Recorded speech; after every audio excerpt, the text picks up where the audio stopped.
All right. We will let any attendees kind of file in. Give it just a moment before we call the meeting to order.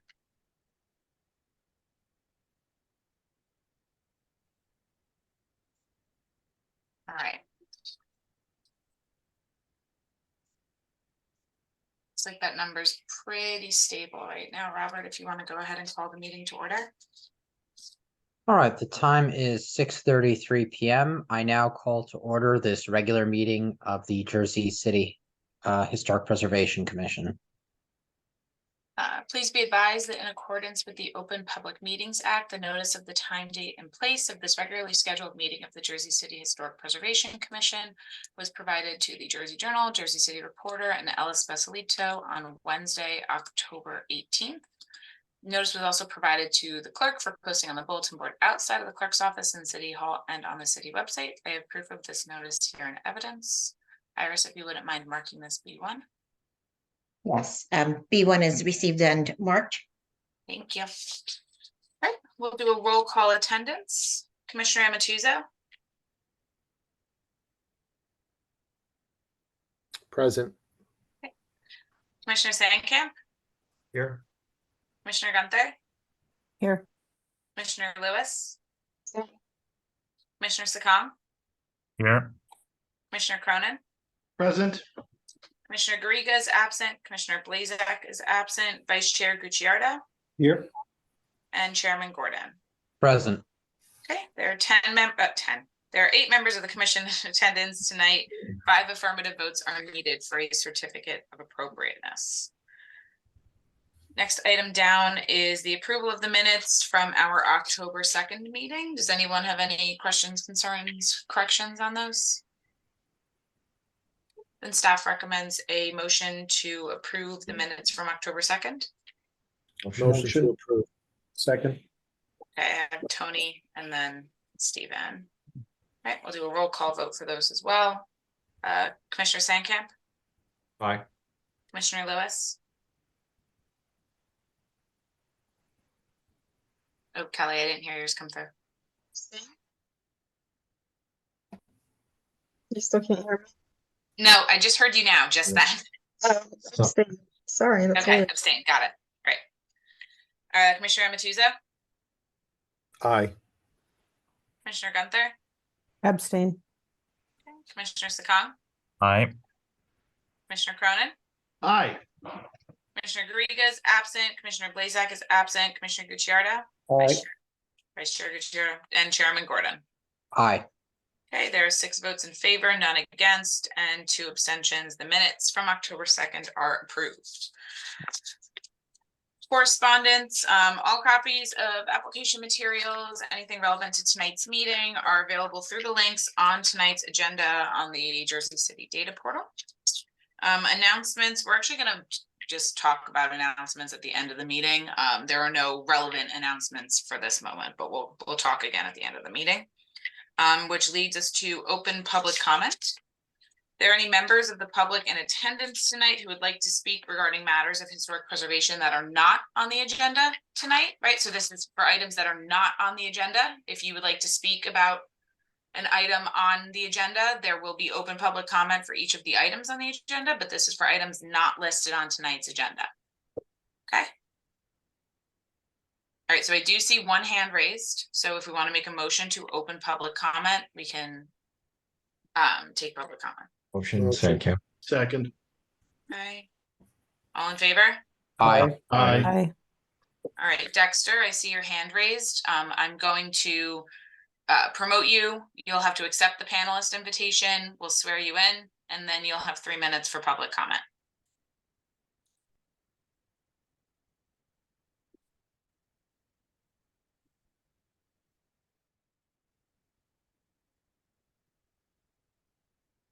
Hi. Hi, good evening. Dexter. We'll Yes, go sir. ahead and we'll have Iris swear you in. Mr. Mendoza, please raise your right hand. Do you swear that the testimony you will provide this evening will be the truth, the whole truth, and nothing but the truth? I do. State your full name, please, by your last Dexter Mendoza. and that is Mendoza. That's correct. Thank you. Please proceed. Hi, good evening. So my name is Dexter Mendoza. My wife and I have been Jersey City residents for a little over 2 years now. I'm not sure if it's the right avenue for this issue, but I thought I'd try it since we've been unsuccessful getting it addressed so far. So we purchased the Brownstone in the Van Voorst neighborhood a few months ago. Our plan is to renovate the property. It's a 3-unit property right now, and we want to turn it into our home basically. We're very excited. We're working with a contractor, architect, submitted an application that involves interior renovations. We submitted the application on July 19th, and we were expecting a certificate of no effect. Unfortunately, as of today, 3 months later, we still haven't received an approval or the certificate of no effect, and we have had issues getting updates from the HPC office. We completely understand the limitations of the office with respect to staffing and other resources, but we're really desperate to get the work done as soon as possible, or at least get an update. We have a 6-month-old baby, and we are unfortunately not able to move in until renovations are complete. And right now we're paying for a mortgage and rent, and we're losing like thousands of dollars each month of delay.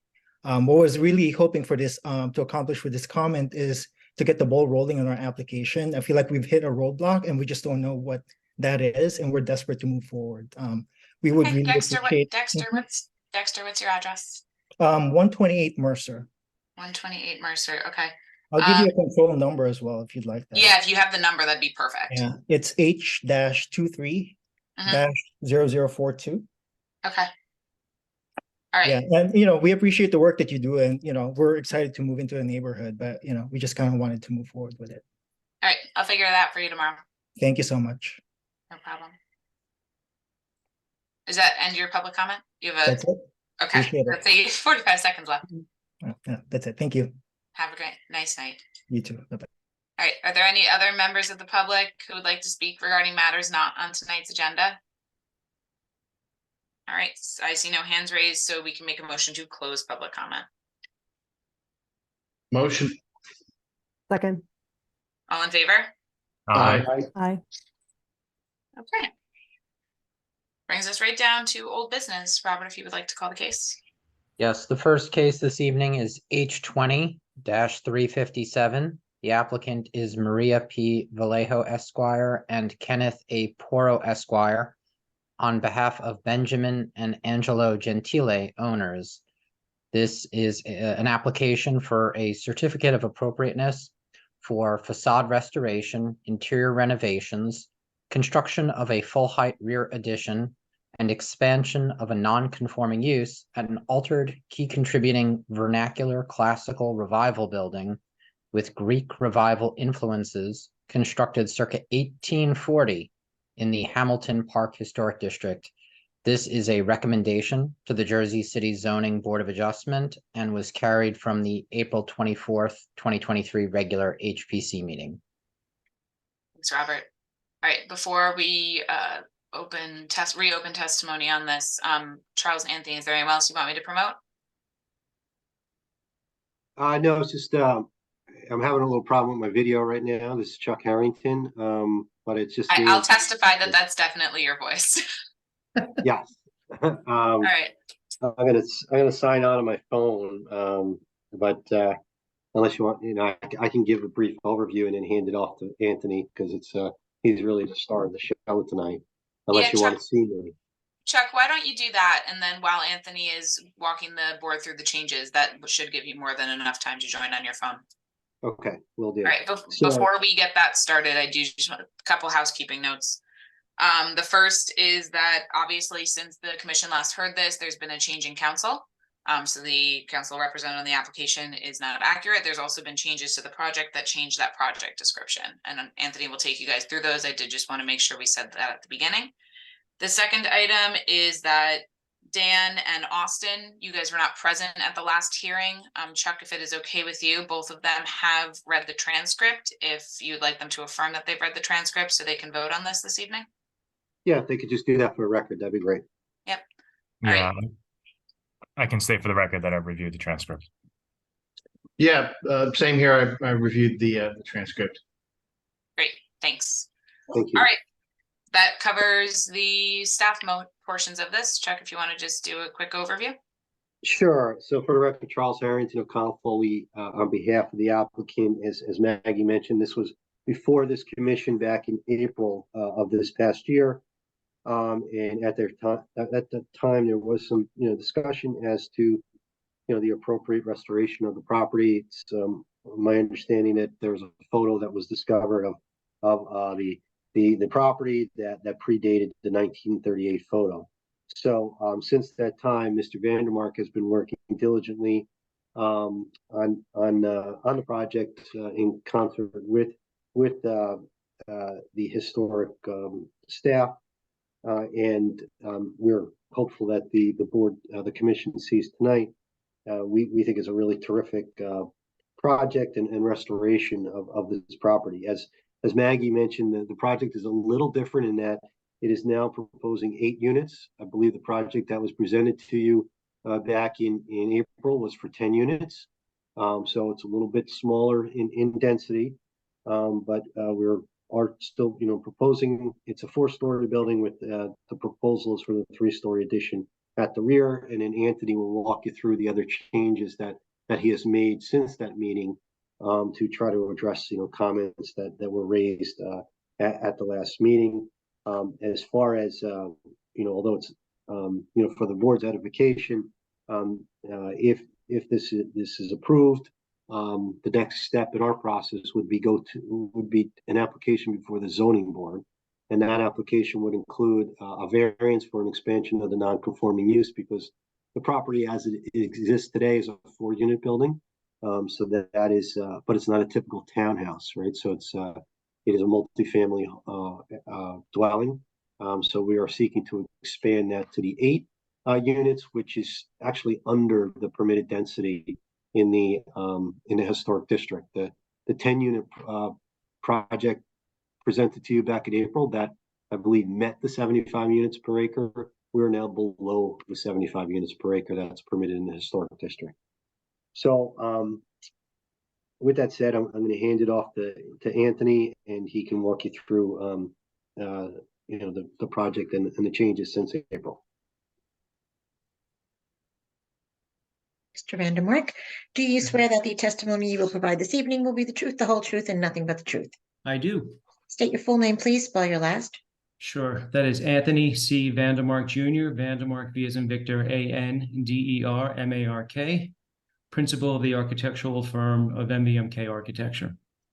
Thank you. Witness is sworn. Thank you. Staff notes that Mr. Vandermark has been previously qualified as an expert in the field of architecture in front of this board.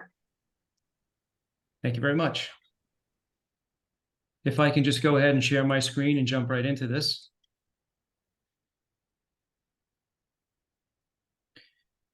Okay, let me just give a brief overview to the commission and maybe some of the other people that are online that have not previously seen this application. 238 247th Street. It's a 5,575 square foot site, approximately mid-block on 7th Street, in between Jersey Avenue, which is to the west, and Erie Street, which is to the east. This application is in the Hamilton Park Historic District. As you can see from the cover page here, we had an original 1938 tax photograph, which is the bottom right-hand corner. It was discovered prior to the April meeting that there was additional photographs of the property circa 1860, which turns out to be the Garrettson House, one of the first homes or one of the oldest structures in Hamilton Park. So we still believe that this is the house that exists today, or at least the bones of this house. So the application switched from the April application of the restoration from the 1938 tax photograph to the restoration now to what we can actually extract from the Garrettson homestead photo of 1860. The application has definitely gotten better. It is smaller than the previous application that was before this commission in April. This application is proposing 8 units rather than 10. Of the 8 units, we have 2 studios, 1 bedrooms, 4 2-bedrooms, and 1 2-bedroom plus den, totaling 8. The original application had a parking variance attached to it because we were at 10 units. In the historic district, a proposal that's less than 10 units at 8 units does not require parking any longer. So we eliminated that variance. Part of this application, again, the thinking behind the 8 units was of this oversized lot was actually subdivided into 2 townhome lots. Townhomes are permitted 4 units apiece. That's where we actually totaled out the 8 units, even though 10 units is permitted via density on this property. So we have a reduction in density as part of the application. We only have seeking 1 variance, and that's for use because it's multifamily. Multifamily, as you know, is not permitted in historic, only townhome up to 4 units. The proposed lot coverage was actually reduced from the original application, and we are way below the lot coverage and building coverage as permitted in historic districts. We have the required amount of bicycle parking as part of this application. And the addition, as I'll show you, when we kind of get down into the application here, was brought in an additional 1 foot on both sides. So we have, kind of a great increased setback now, even at the addition from the pre-existing structure. Highlighted in yellow, again, the restoration is from the 1860 Garrison homestead photo. 8 units, based on what I had talked about, that was the reasoning. At 5,575 square foot, this could be subdivided into 3 lots as per the historic district guidelines of 1,800 square feet apiece. Again, at 55 feet of frontage, this is an oversized lot for the historic district. It is a rarity, right? So the original application had a 4-story addition. We are proposing a 3-story addition to the rear at 28 feet, 10 inches. The original application had the existing roof line at 36 feet, 6 inches. However, we increased the gable line to match the Garrettson homestead photo, and now we're at 39 feet, 9 inches. We are still below the 40 feet permitted height within historic district, so the application still requires no variance for that. Coverage was reduced to 41.8% to 60 permitted in building, 62.9% where you're permitted 80 as far as lot coverage goes. And again, the setbacks have increased in the rear from 6'3" on the existing to 8'3", 5'9" in the east to 7'9". Bicycle parking spaces have decreased from 5 to 4. And the project still has a stormwater detention system as part of this application that'll be in front of the zoning board if we are fortunate enough to receive approval this evening. Pre-existing structure you have before you. This is a straight-on photograph. There is a large, 1-story masonry stair that is over the property line in the public right-of-way. Structure before you has, aluminum siding with an aluminum replacement window set with an aluminum wrap. It has a cement parge coat at the base.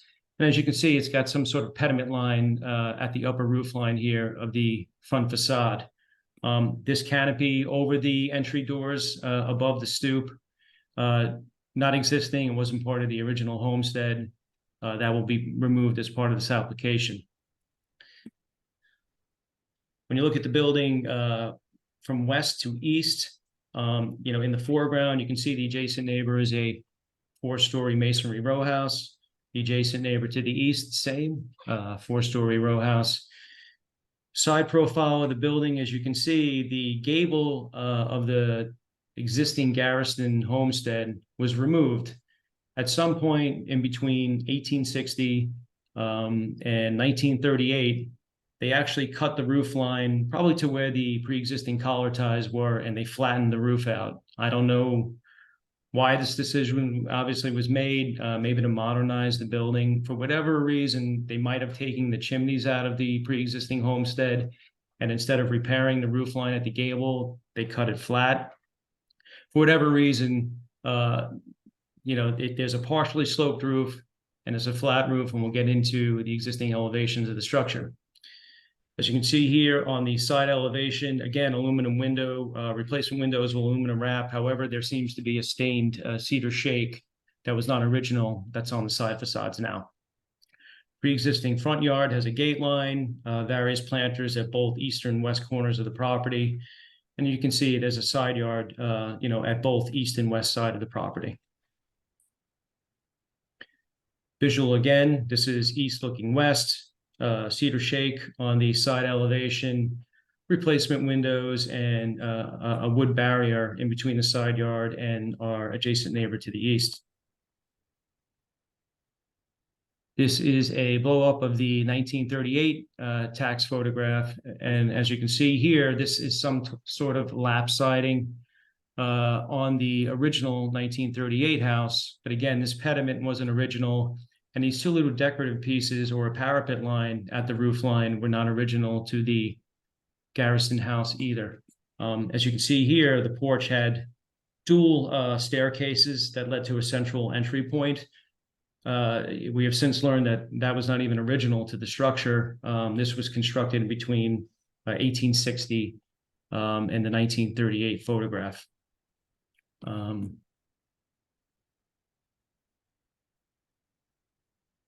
Which now that takes us to the 1860 photo of the Garrison homestead.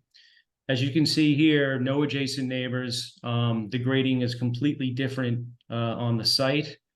From what we can understand or tell, we had some type of wood siding with pine with pine shutters, smaller windows above. The windows on the pre-existing house look to be 6/6 in the main house.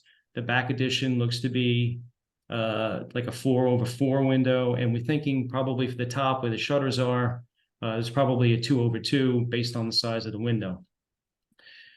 The existing chimneys have since been removed, going back to the last photograph. As far as I think that's probably one of the reasons why they changed the roof line, because this masonry chimney on both sides that was probably used for both heating and cooking at some point were cut off as the house was renovated and the roof was flattened out at that time.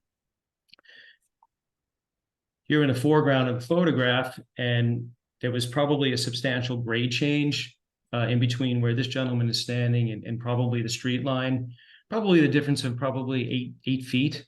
As you can see here, that the original structure had some sort of 2-story or 1-story porch section with what looks to be a circular stair off to the western side of the property.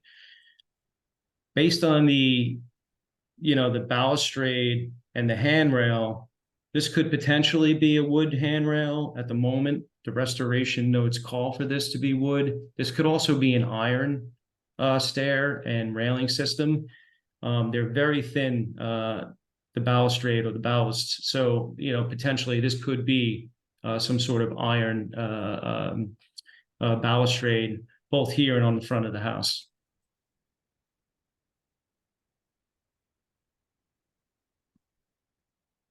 So where are we going with this? What we did is we made an interpretation. If we turned the house forward and based on what we know from the 1938 tax photograph to what we think the front facade on the 1860 Garrison homestead house is that we have a 2-story porch line. We have a curved circular stair coming off to the west. We have a second floor entry point, which was a dual door. We think that this door was left over from the original structure of the house. So that maintained. Below those stairs, there was another pair of doors that entered the first floor for probably some sort of service and mechanicals. We're going to leave that opening in place. We are going to remove the parge coat off the base of the pre-existing house. There is a deep red brick masonry foundation wall here. So what we're hoping to do is obviously remove the parge coat, restore the brick masonry, and repoint, to get it into, a restoration type shape, right? As part of this application, we have a matching balustrade from the original. We are proposing, again, a shutter system with 6/6 windows. These will all be painted to match the color palette of the scheme that's before you this evening.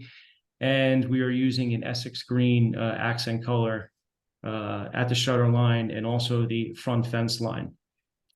We're proposing 2 security gates on opposite sides, removing the wood barriers from both sides. These will be secondary access points for the rear yard. All tenants will be actually accessing the building from the first floor and not the second floor. The second floor is really a feature door from the pre-existing conditions that really only accesses one unit now as part of this application. So we have a full restoration. Pediment, of course, is removed. And then we have a siding material, and I'll get into that when we get into the elevations. That's going to match the pre-existing condition from what we believe from 1860.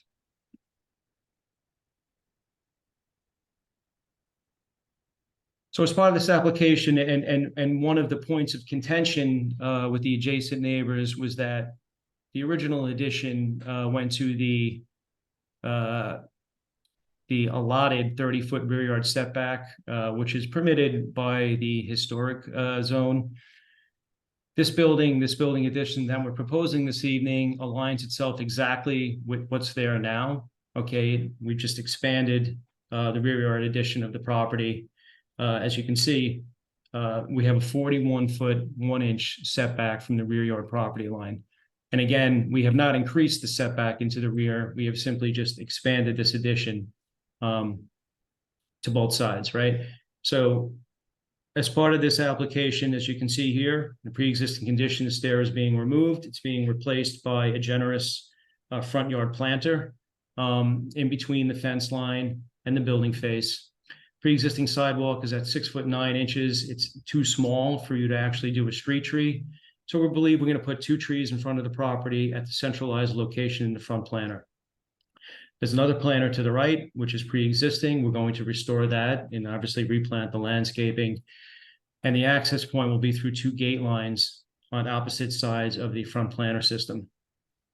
Proposed addition is 884 square feet, again, which is less than what is permitted by the historic district. But again, we think this is appropriate based on some of the comments from the previous meeting by the neighbors. There's no unit access points around the property any longer either. The 2 doors that you see here on the site plan are simply 2 means of egress for fire code purposes. Everybody is coming in through the front of the building here.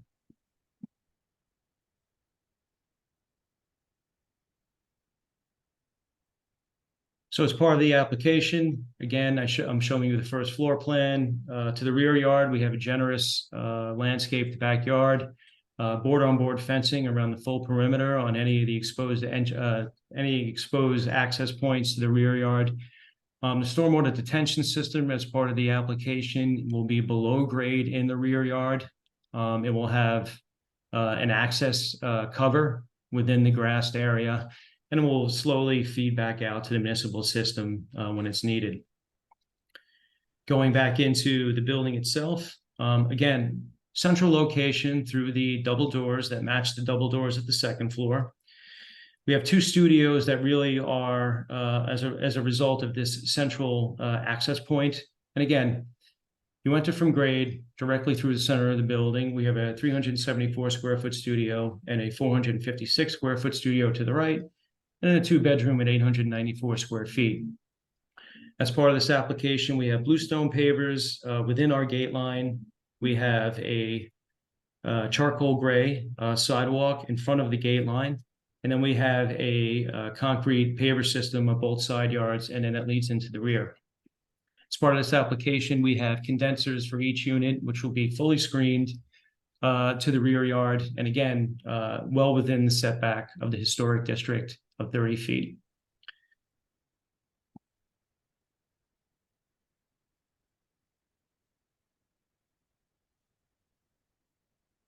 When you look at the pre-existing structure, as you can see, it stands alone. It has, again, a 5'9" and 6'3" setback on both sides, east and west.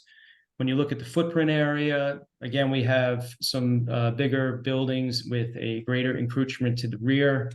However, the adjacent neighbors and everybody stay within or less than the permitted 60% of the historic district.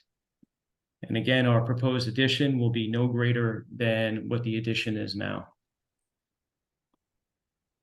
So as part of this application, again, you have the pre-existing footprint of the building, and in red, we have a 3-story addition totaling 28 feet, 10 inches. This addition is well within the required setback of the rear yard. However, I estimate that it's going to project probably about 10 to 15 feet past the back of our adjacent neighbors on both sides.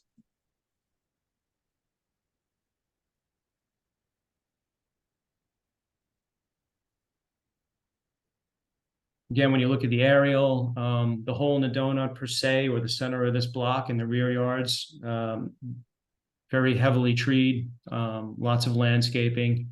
And again, our structure directly behind us are 2 structures that have at least 70 to 80% lot coverage. So we'll be a lot less than that.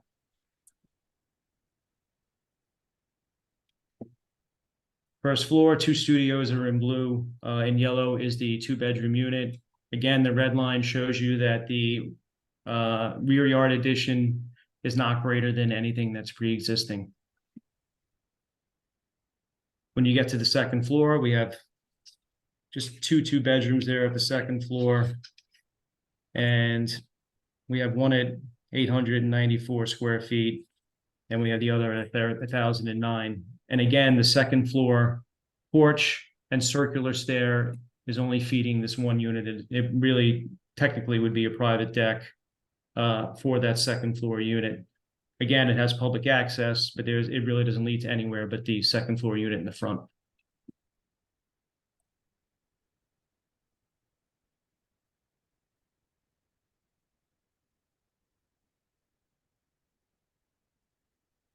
Taking you up to the third floor now. 3 units on this level. We have one bedroom that's at 503 square feet. The one to the rear, once again, is a 2-bedroom at 894 square feet. And then we have, front left-hand corner here, we have a 2-bedroom duplex at 1,329 square feet. So the third floor and the gabled end of the fourth floor in yellow are 1 unit. It's a duplex, and there's a private 320 square foot deck coming off a dormer over the 3-story addition that's proposed. As part of the roof in this application, we are proposing a charcoal gray 3-dimensional asphalt shingle. Again, reinstating the gable line from the original house. When you look at the front facade now, coming back, removing the pediment, removing these 2 kind of side projection pieces in the front elevation. We're introducing 2 new windows at the first floor, 2/2 to match the pre-existing 2/2 on both sides. And again, balustrade will try to mimic the pre-existing 1860 photograph. 6/6 windows where the pre-existing locations are in the front facade. And we have a painted pine shutter system on all of these windows. The base, again, is being the restored masonry, and all the restoration work is going to be guided by site evidence once we start doing pre-existing exploration here. We did do, excuse me.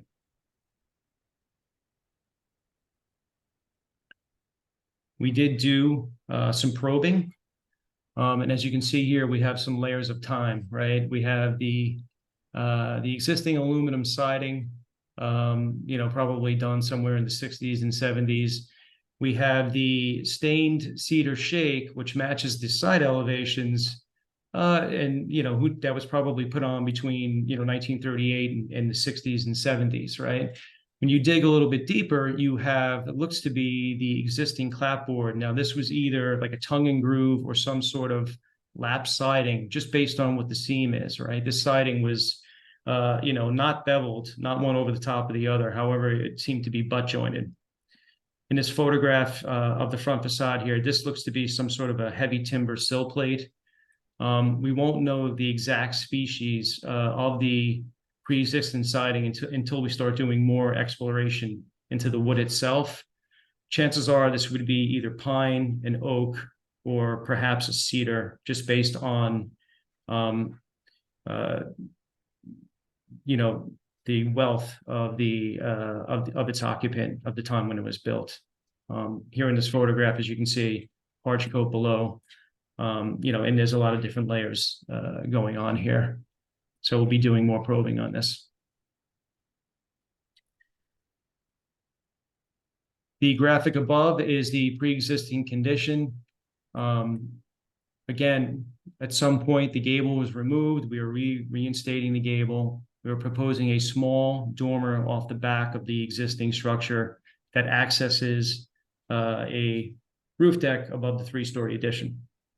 So the front portion is at, again, 39 feet 9 inches, and the addition is at 28 feet 10 inches. The floor-to-floor heights of the proposed structure are at 9'1", 9'10", 9'2", and 10'11" to the peak line. Floor-to-floor heights in pre-existing structures at this time, again, were not or will never be as generous as what we propose today. The majority of the floor systems and dimensional lumber that are going to be put into, you know, both the existing restoration on the inside and the addition are going to be shallower in depth to increase in ceiling heights here. As you can see, as part of the rear addition, we did bring up the parapet line slightly higher. And also we created a planter box surround on the proposed roof deck for privacy, not just for the roof deck itself, also for the adjacent neighbors to both sides.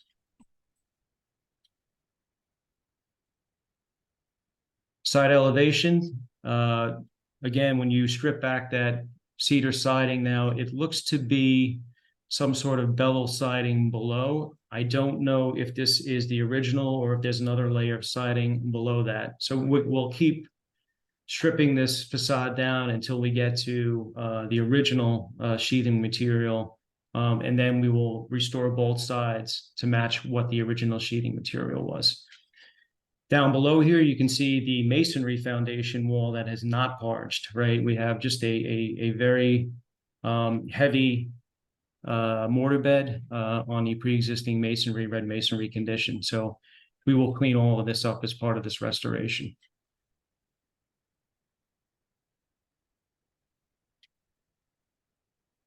Proposed addition, again, will be in the Essex green color that matches the structure system on the proposed house. We have a simple cement board siding with aluminum clad window system to match the color palette. We have a 1x4 window wrap on all of these windows, and each one of these windows on the addition is designed as a 2/2 double hung window system.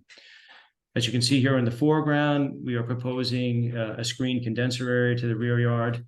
We have a screened area at the roof for a rooftop air handling unit that provides fresh air for the units on the inside. That's a building code thing. And around the perimeter of the property, on both side yards and even to the rear, we have a concrete paver system on both side yards that introduces, you know, an apron to the rear yard in the grass area.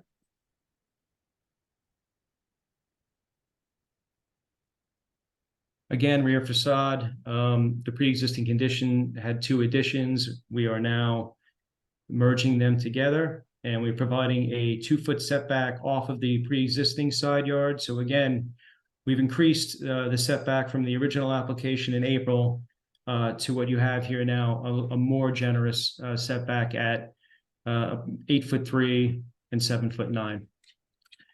One centrally located dormer off of the 4th floor or the gable of the pre-existing to a roof deck here that's, again, has privacy bushes, and the rear yard will be a cement board siding.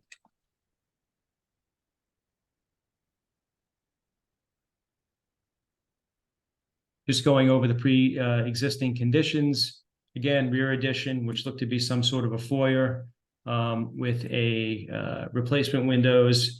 The inside is fully renovated, and it looks like from the original photograph is that this particular addition might have been gabled at one time. The gable was cut out, the roof was flattened, and the side walls were extended upward. As you can see, the shape of both side yards in the rear here, there's a lot of work that needs to be done on both the existing structure and also the future addition here. This is the eastern portion of the property. You can start to see there's a little bit of grade change in between the side yard and our adjacent neighbor. And again, there's been a lot of different patch and repair work, on the existing structure here, these two small additions. This is the western elevation. Again, full restoration on the pre-existing structure. Windows at the locations from what we believe were there. A simple tongue and groove and or lap siding in the front, restored foundation, one new entry door here at the bottom, centrally located for the second means of egress, and a rear addition that uses the cement board siding, a more modern day material in an Essex green color.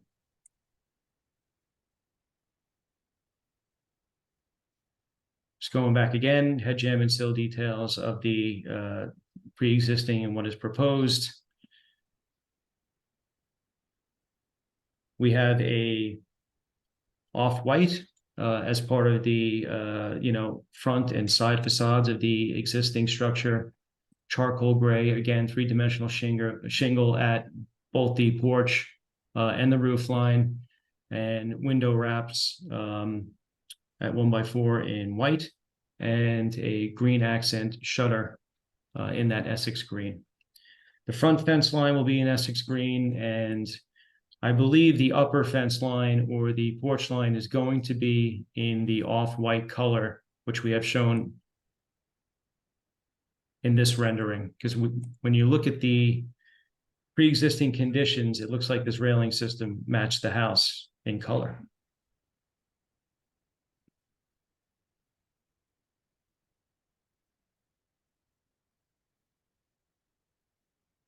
Again, existing section of the house, proposed section of the house. Gable is being introduced back from what we thought the original pitch was. Just in closing, we've done, shadow studies at different times of the year. Yes, the addition will cast a shadow depending on the time of day. Again, this mass is smaller than what is permitted. And it will have an encroachment depending on the time of day on the western portion of the adjacent property. And as the sun swings around in between midday and also in the afternoon, it's going to swing to the eastern portion or the eastern yard. But as you can see, all structures within the hole in the donut or the city block, they all cast a shadow, as does ours and as does our addition. So this concludes my presentation. Again, I think it's a much better application that was before you previously. It's a scaled down version of the application, and I think it's the correct application this time. Thank you. Do any commissioners have any questions? I have a question about the windows and doors at the second and third floors. Sure. Because it wasn't really clear to me. I looked at the rendering. And can you just clarify the color on the windows, the 6/6s?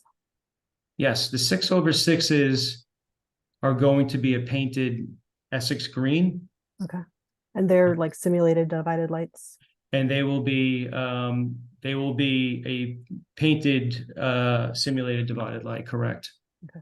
Because one thing that sort of caught my eye in because the door is sort of treated differently at this floor level. It looks like maybe because you're using the matching doors on the two different floors. Yep. I just wonder if it might be slightly more successful if the doors on the second floor read more of a piece with the windows, that they were also the green. I certainly can accommodate that, and I agree with that statement. Because, and maybe this is a conversation for you to have with your staff person, but the doors that on the two different floors, it might be okay to treat them independently, or maybe the bottom ones also could change, because the white muntins sort of stand out to me. Agreed. I agree. But that's just a minor detail. I do think that this is a much improved application. I really appreciate a lot of the effort that went into the research and the design, because it's much better. It's very attractive. Thank you very much. It was labor intensive, but we are very happy with the new approach. Yeah, I don't have any questions, but I will just comment that I appreciated, I think this is the most thorough application I've seen come through in front of this commission in a long time, and I just appreciate the methodical and rigorous way in which you took us through all the different aspects of the application. I think it's a great example of being able to have it both ways, right? In a contemporary setting, using historic assets as assets, not making it feel like a constraint, and still sort of addressing sort of, you know, the issues that we face today, which are very different from the 1860s. So I just really applaud the effort that went into this design. Thank you.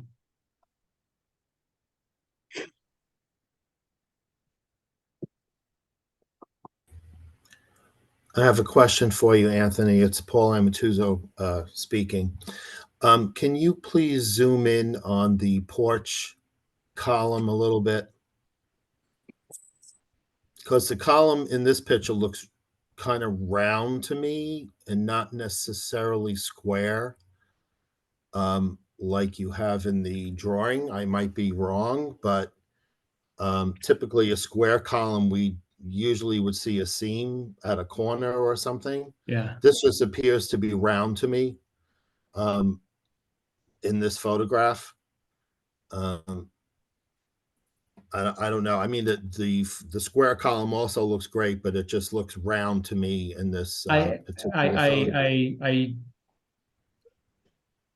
You know, I agree. If you look, you know, really, really close to the column, it's debatable, but yeah, it does look circular and it looks slender. So Yeah, like an 8-inch round or something. Yeah, like, you know, it could be like a 6-inch diameter of column. It could even be an iron column. Tough. Yeah. And then I have one question for you. How are you treating the gutter up at the roof? Because this looks like it had some sort of Yankee gutter going on by what I see there, which may have had some cornice brackets or some small brackets to hold up the Yankee gutter system. And how are you treating the gutter in the front on the new restoration?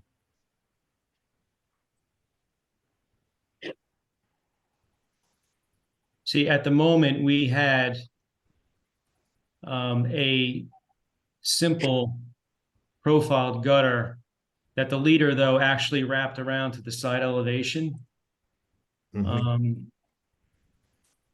Here, that we were going to bring this, we were going to actually carry this down.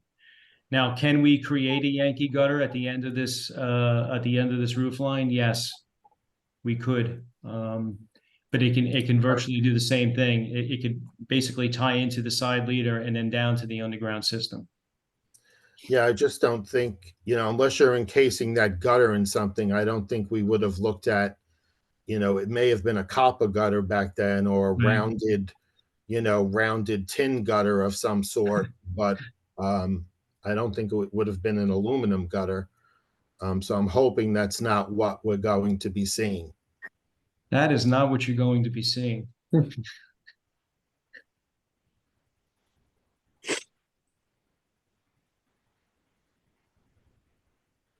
And I'm sure once you get up there and start stripping, you may see the ghost of, you know, a former Yankee gutter, you know, with some brackets or something under all that siding. Yeah, because, you know, there was no gutter line in this tax photo. Like they somehow ran the water on the back of the parapet wall and then brought it down the side in the scupper system. So they definitely changed the approach when they renovated this facade at some point, right? Yeah. Well, hopefully you'll find the ghost of something on the primary facade. I hope so. Yeah, I appreciate Commissioner Amatuzzo pointing that out, because just putting a regular gutter on the front of that building, I don't think it will achieve a good result. It's not a great way to finish off the roof line. I think you're doing it a disservice.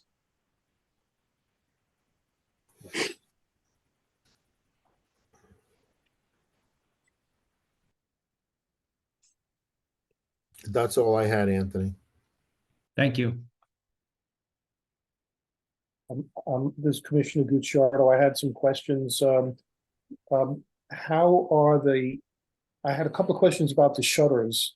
I think in the rendering, not the actual, the rendering in color, the shutters are longer than the windows. I'm not sure that they're the dimensions that would actually function as a shutter if they were to, if it was a real shutter, it would be a size that would be fitting into the window frame over the sashes, correct?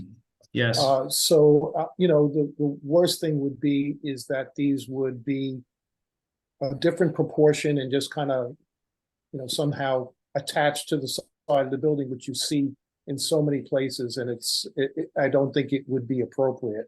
What is your intention for the shutters? Well, the three-dimensional representation before you, might have taken a few liberties, but again, I think the intention of the shutter was to be fastened to the window wrap itself and to close, above that window wrap. Now, if what you're saying is that the shutter will be, basically part and parcel of this wrap and it's going to fit within the wrap opening, well, this is something that can certainly be done. Well, I'm not sure that I'm correct about that. I'm just thinking about how shutters would work. And I don't think they just flapped onto the wrap. I think they would actually, go into the frame. Yeah. So yeah, there you go. You could see top, bottom, correct. Like, it seems like they were fastened to some point of the side wrap, but when they folded in, they cleared both head and sill rail. I think that seems right to me. So whatever can be done to have them look like they're functioning, that they would actually function if closed. In terms of proportions, I think that would be important. And I also want to know what they were made of.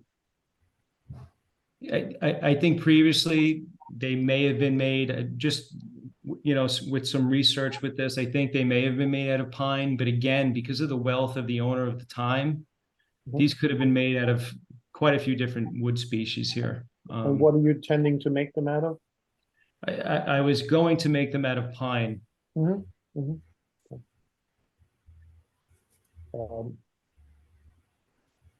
Can I just add something to that? Sure. Most likely the shutters were on lift-off hinges so that they can be taken off easily and painted, repaired, and put back on.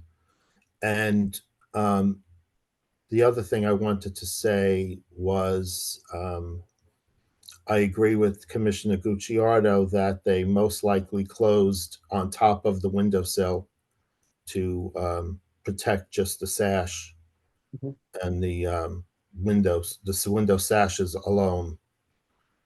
And then my other experiences with pine is that on my own house, I just had some restoration work done, and within 6 years, the pine is already rotting away because it's just too soft and does not stand up to the pine of 150 years ago. Especially new pine.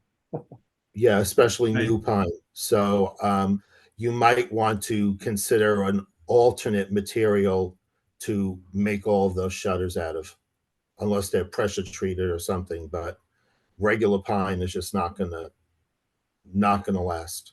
Yeah. That's it. And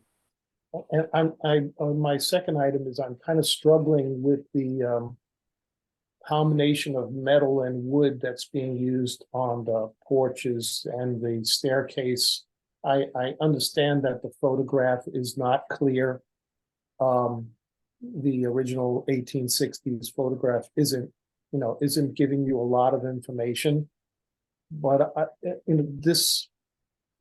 it's my gut tells me that this would all be wood, on a building of this type, but I can't say that for sure.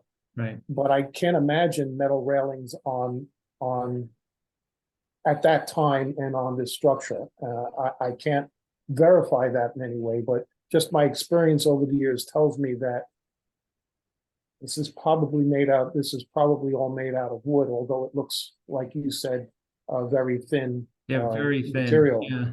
Yeah, so it's confusing to me, and what I would like to see happen is a cohesiveness of material on the facade, including potentially the railings at the sidewalk. And you've got a very important building here, so all of the accoutrements matter to the site and setting. So I would say take a closer look at the fence you're choosing for around the property, the railings at the sidewalk, the materials that are going up on the staircase, and the porch as something that needs to be cohesive and you can't have competing materials. Right. Including you have the security or the gates on either side that are also metal. So you don't want this to feel like an apartment building. You want it to feel like the original structure. At the moment, the staircase and the balustrade and the columns are designed as wood. And then the side yard gates and the front gate line was designed out of steel. Right. So if you're telling me that potentially that, we're going to go, well, obviously we'll stay with the wood on the structure itself. And if you're thinking of potentially going to wood at the gate line, would that be something that you would entertain, or does the steel match the wood system? My mind says it could all be wood if we're trying to get the feel of an 1860s home of this style. But I have to say, I'm like I started off, I'm a little confused by this particular site and setting, but my gut tells me wood would be more appropriate. Right. I just can't tell you have to do that because I don't have the evidence for it, but I believe that's correct, and I'd like to hear from others about that if they have any input on it. Because chances are this house did not have a front gate line. I mean, this house. That's right. Right. This house was, set on acres of property without protection from all sides in an urban setting. And now that you brought that photo back up, there's actually looks like a little picket fence on Yes. the right-hand side of the photo. So, Yes. Yeah. Exactly. So, that's where my mind goes as to the site and setting for this property. And obviously it has to be practical. It is a multi-unit building now, but I think it should be explored. I think it might actually give you a better project and a product.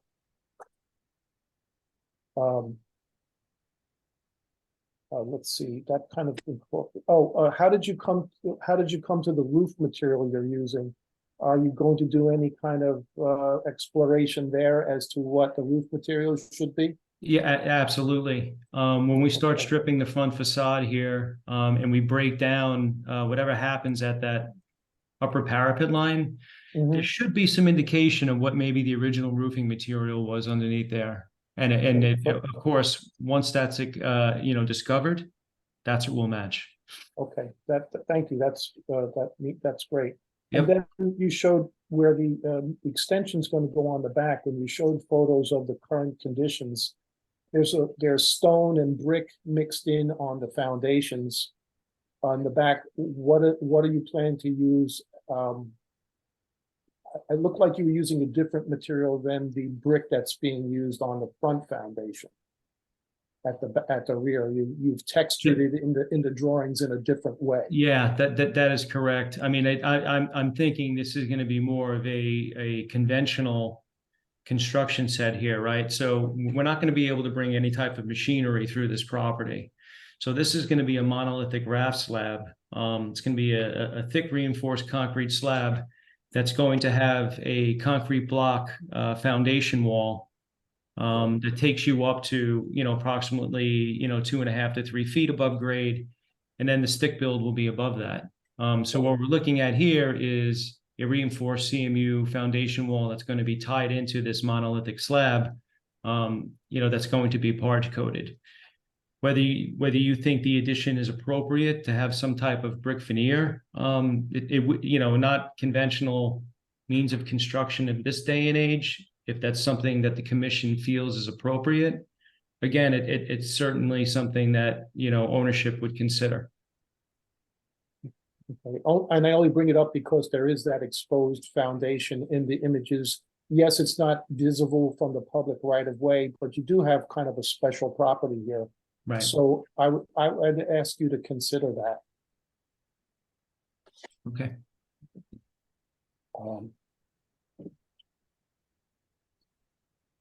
And my other question, the ACs at grade at the rear of the property, obviously the top of your extension, it looks like you've created this space. You haven't gone out to the edges with your deck, and you've created this privacy screen with plantings. Did you consider putting the units on at the roof line at any point? And my reason for bringing that up is I live near projects where units were increased in a building, and the units, the AC units at grade do produce a lot of noise.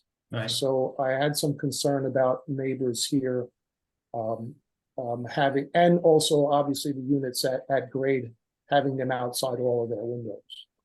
Right. I mean, the units even at grade will be on, vibration isolators. However, they still omit a certain degree of noise, right? Mm-hmm. They have to be open to above to pull in fresh air.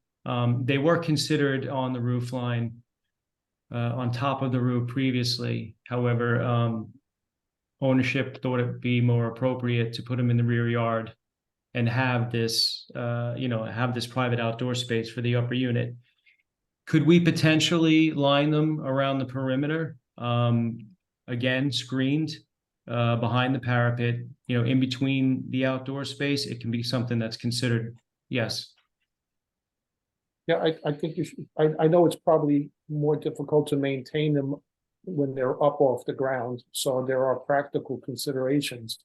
But again, I'm trying to protect the site and setting of this property, and also, have the neighbors in mind as well.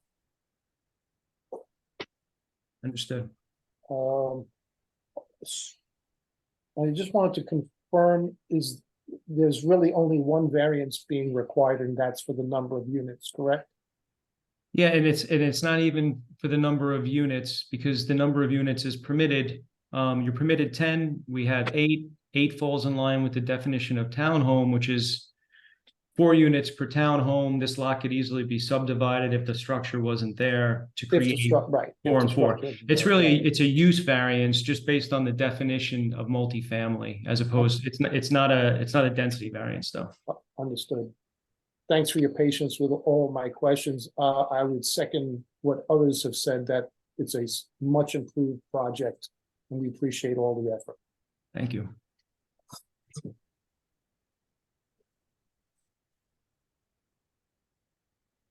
I'm going to just chime in with a couple comments. Thank you for all the detail, Anthony. I think it'll be an excellent project. I think a lot of the questions that are being asked, I agree with, regarding the front porch. From my own experience, when they're doing, demo of the, the later addition, additional siding, they're going to find the ghosting there. I think you're going to find probably even railing. And my building had, the entire building had a couple inches of stucco on it, and it's a wood building underneath. And those, when you get those layers out, I found right around my front door, I found the railing pockets where the original railing had been. And all kinds of, like around my windows, I found lift-off hinges, pintles where there had been, shutters. all kinds of little details like that that you really can't see right now, and you're doing a good job trying to approximate. I think you're going to get those answers when you get down there into that selective demolition there. But I appreciate the project, and I don't really see issues. Thank you. Thank you.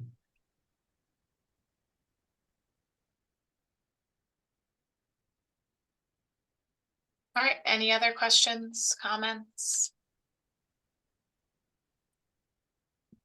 You know, I said I didn't have questions, and in fact, I do in fact have just one. Is there, can you describe the site work involved? It looks like there's a significant grading modification to the rear yard, and how the siting of that backyard aligns or doesn't align with the neighboring lots. Yeah, let me see if I can just find a good photograph of this. And I think this is probably going to be the most appropriate photograph. As you can see, there is a grade change between the adjacent neighbor and our property. That, you know, there's a looks like a pretty good grade change of approximately 3 feet, right? So this perimeter wall around the property, you know, is going to be at grade. However, the addition, there's going to be some, you know, substantial excavation at these locations here. But we're going to try not to, you know, play with any of the perimeter grade of this. So there will be a significant grade change between the sidewalk line and the side yards that come up to the rear yard section here. But again, I do not want to retain, or I'm trying to prevent retaining any soil around the perimeter of the property. I would like to, you know, leave the adjacent grades to the adjacent properties, both sides and rear, at existing, right? So the permeable pavers that you showed on your site plan, I forget if it was permeable or bluestone. It's sort of represented as flat, but in fact, there's quite a topography that's sort of making a bowl around the addition. Is that true? That's correct. But again, it won't necessarily be a bowl. There will be a grade change. There may be a step or two, you know, within that run, right, at the side yard to get to the rear. But the intent is to, at the end of the day, match the grade where the site meets the existing properties, right? Yes, because, you know, we're fortunate in this case where, you know, the building addition and the building line doesn't lie, you know, against the adjacent properties, right? Everywhere in Jersey City, that's where it occurs. It doesn't really occur here. So I can do excavation within, you know, of a distance of greater than 5 feet on both sides here. So I don't necessarily have to retain any of the soil because the soil is going to remain at the perimeter here. Lucky enough.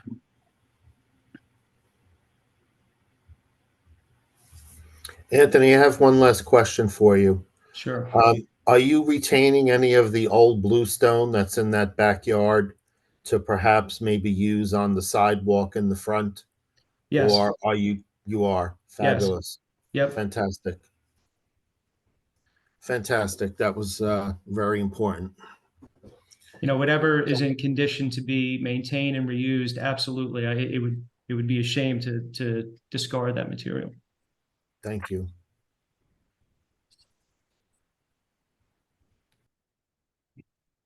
Okay, questions, comments? Seeing none.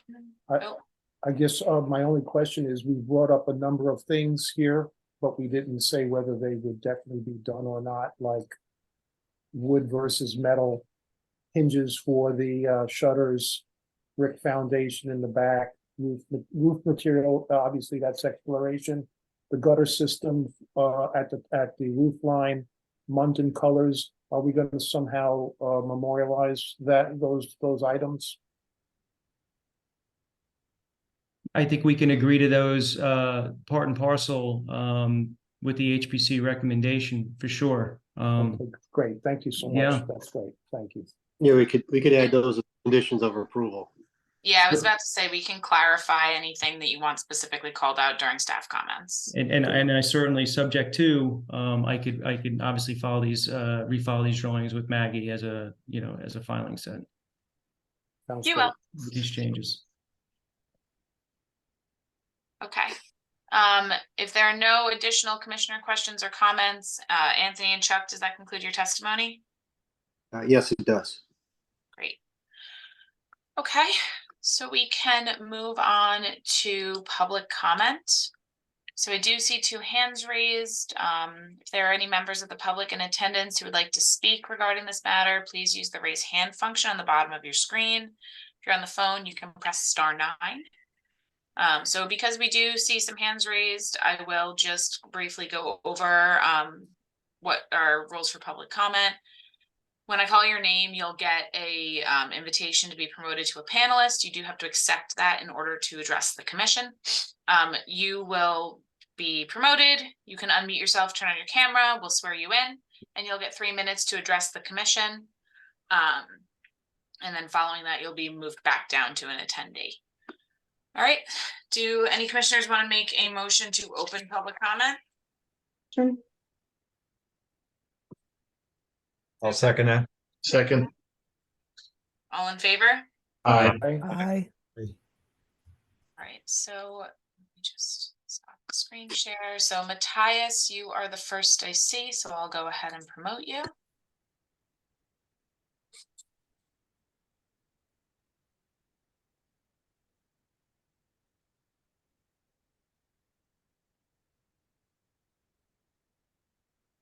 All right, Matthias, you should be able to unmute and turn on your camera.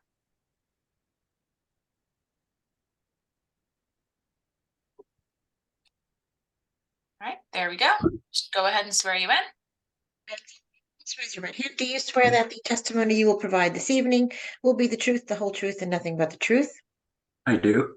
Please state your full name, spell your last. Carl Matthias Johansson, and surname is Johannsson. And your address, please, Mr. Johansson. 242 7th Street. Thank you. Witness is sworn. Please proceed. Question though, before I start. I previously had 5 minutes and my comments clock in at 4:50. All right, well, we'll do 5. I know you have, Matthias, I know you have you'd sent me a presentation that a couple of slides you would like to show, correct? That is correct. All right, so Iris, can we mark those? Yes, we'll mark those B2. Great. Okay. All right. So Matthias, you should, yeah, so just to clarify, public comment has the ability to go up to 5. We did not make a motion at the beginning of this hearing to specify if we're doing 3 or 5. So in this case, we can do 5, and that will apply to everyone who's giving public comment this evening. I apologize for not clarifying that in the beginning. I should have done that. So Matthias, your time starts now. Thank you.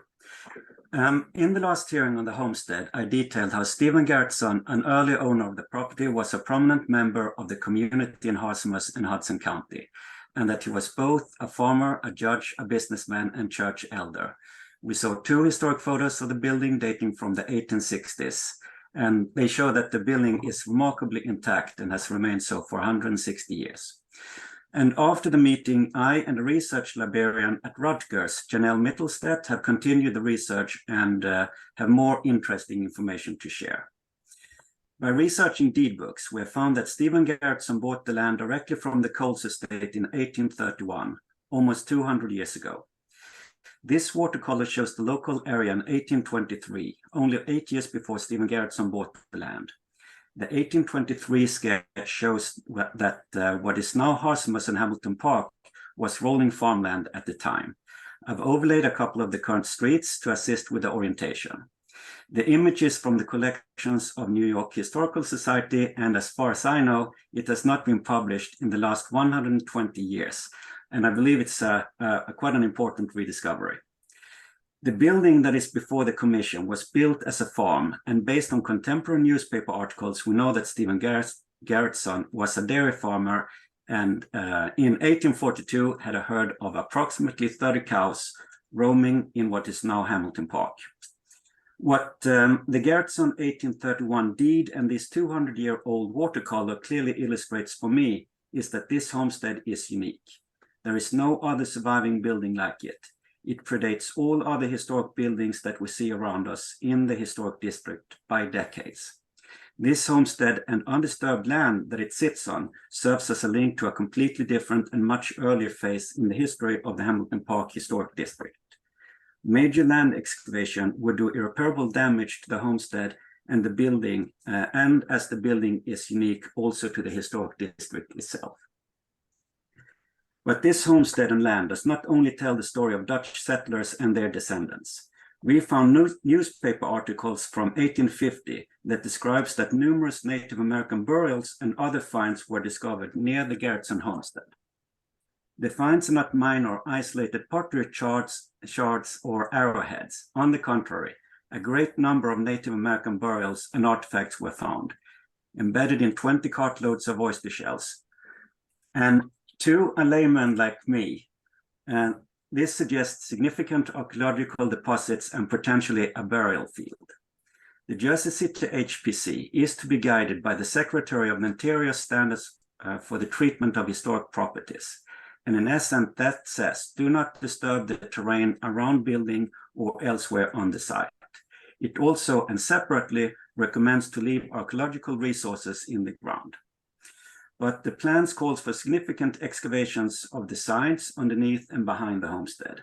I humbly ask, in line with the Secretary of the Interior's guidelines, the HPC only grant construction on the original footprint of the building. But due to the uniqueness of the building and site, I ask you not to approve footprint expansion or significant excavation of this historic land. But if you nonetheless consider permitting such excavation, please stipulate that in accordance with the Secretary of the Interior's guidelines, an archaeological survey is performed and presented to the HPC before any excavation starts, so that any archaeological finds can be documented and preserved. The homestead is unique in the historic district, and the first historic design standard that states that every reasonable effort shall be made to provide a compatible use for a property that requires minimal alteration of the building structure or the site and its environment. The proposed excavations and leveling would remove traces of the farming history of the site. I would encourage the HPC to only approve alterations to the homestead within the footprint of the current structure that does not require major excavation work. This would still allow the developer to add a couple of units to the building. I also propose that the unique physical link that this homestead provides to the early days of Jersey City warrants individual landmark status for both the building and the site. Thank you very much for reviewing the developer's plans very carefully so that the homestead's unique character is preserved for future generations. Thank you. Thank you. All right, the next name I see is Diane.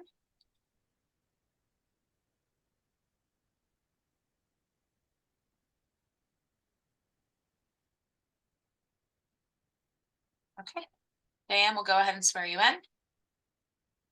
Okay. Please raise your right hand. Do you swear that the testimony you will provide this evening will be the truth, the whole truth, and nothing but the truth? I do.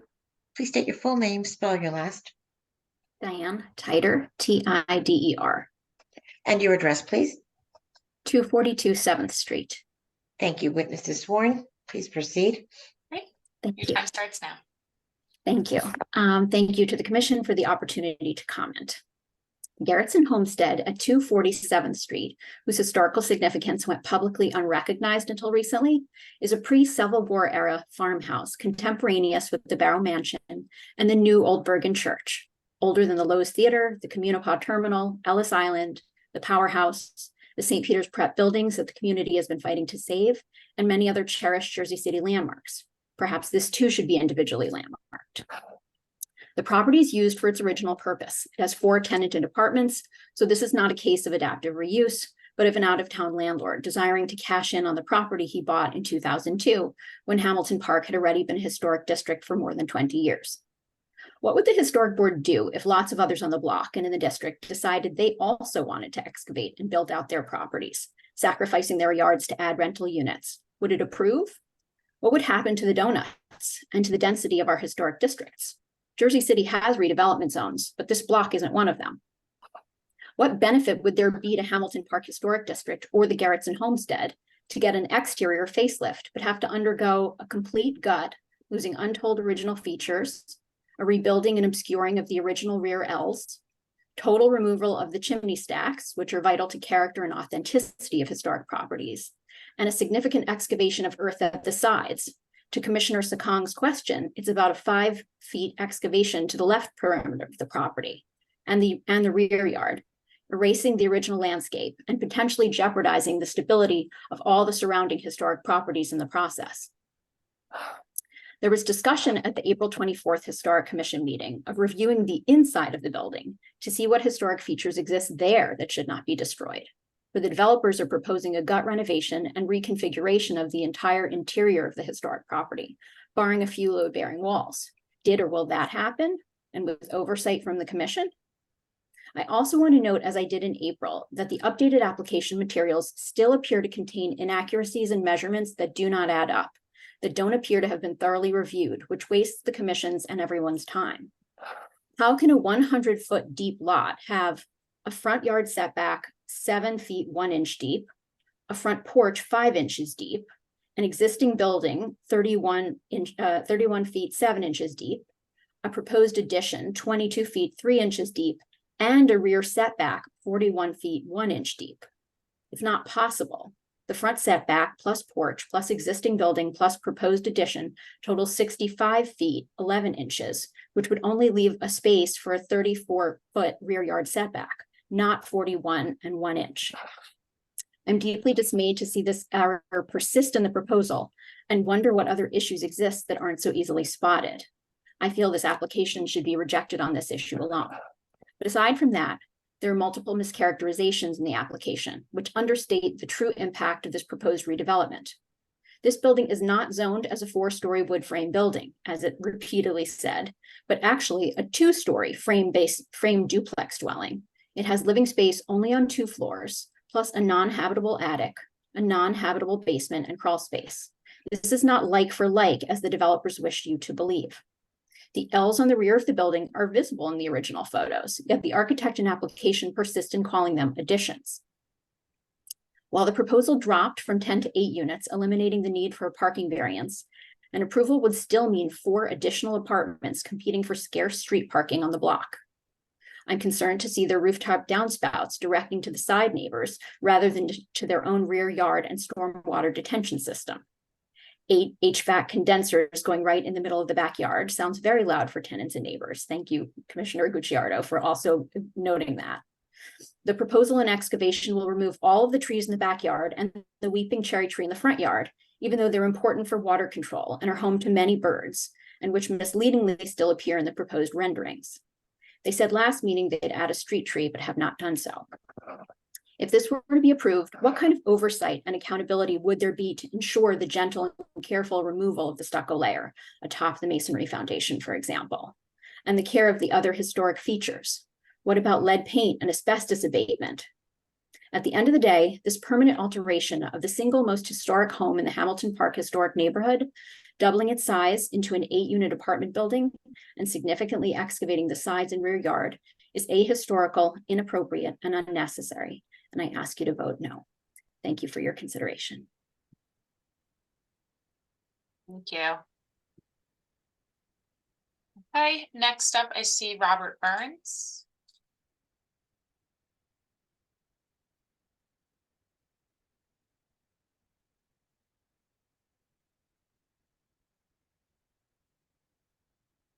Okay, Robert, you should be able to unmute yourself and we'll go ahead and swear you in. Okay, Mr. Burns, please raise your right hand. Do you swear that the testimony you will provide this evening will be the truth, the whole truth, and nothing but the truth? I do. State your full name, please, by your last. Robert Burns, B-U-R-N-S. Your address, please. 236 and a half 7th Street in Jersey City.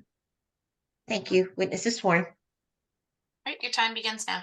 Great. Thank you very much. And thank you to the commissioners for your time this evening. My family and I live next door to the subject property. We own the immediately adjacent house to the east. And as those who were present back in April recall, I think it was clear to everyone during the last session of this meeting that there had been very little community outreach and very little research done by the developers prior to submitting what was then a large and very destructive development project. In fact, it was only because of the amazing sleuthing of Matthias and others, our neighbors, that we all discovered the significant history that's been hiding in this property all along. When we were left before this board, the developers were urged to do a few key things. They were asked to diligently investigate the unique historical fabric of this house inside and out, and of the property on which it sits.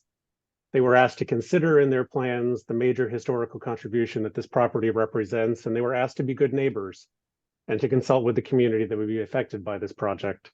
And in my view, commissioners, very little or none of that has happened over the past 6 months.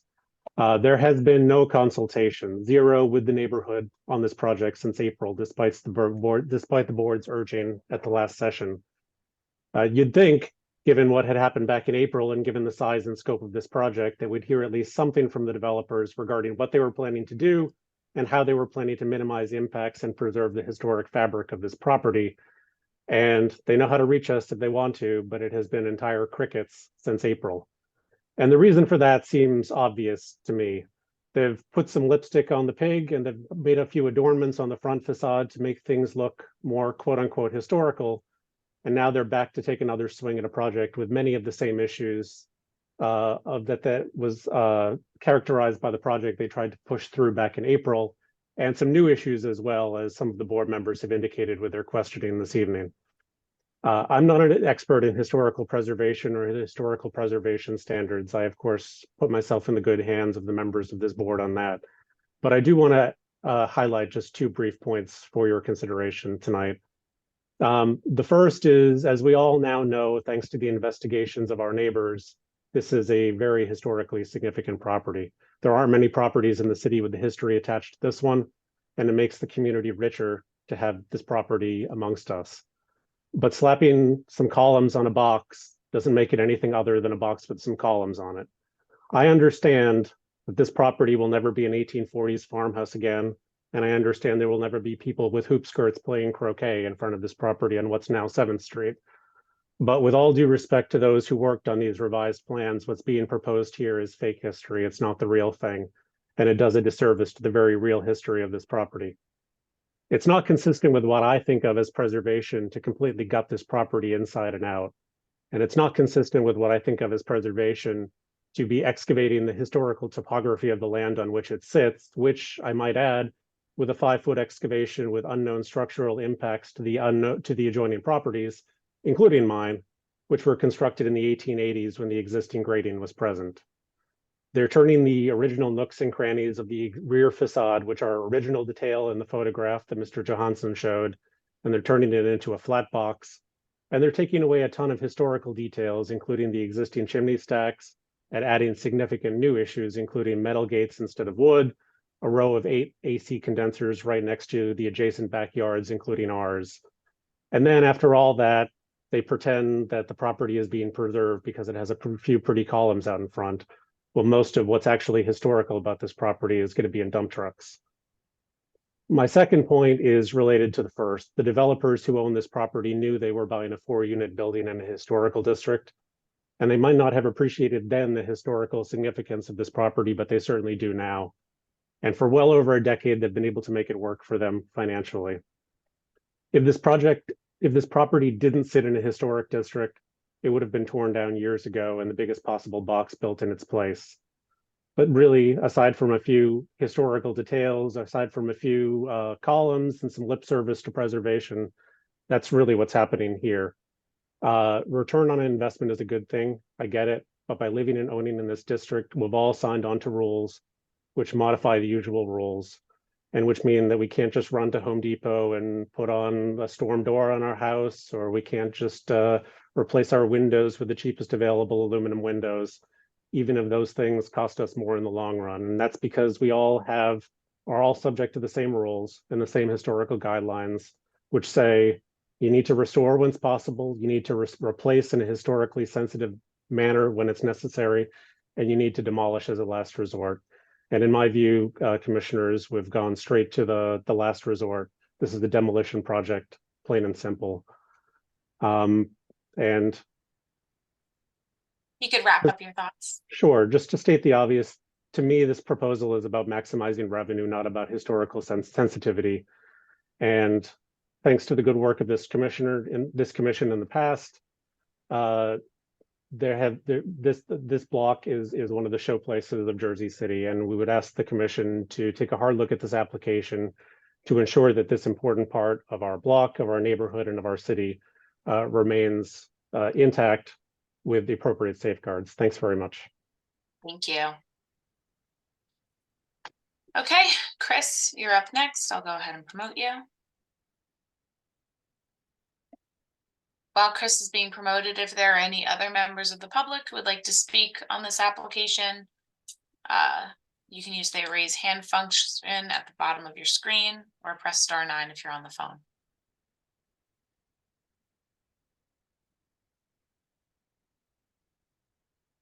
All right, great. Chris, we'll go ahead and swear you in. Mr. Perez, do you swear that the testimony you will provide this evening will be the truth, the whole truth, and nothing but the truth?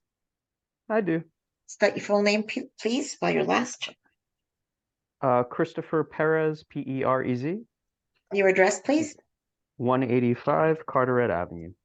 Thank you. Witness is sworn. All right, Chris, your time starts now.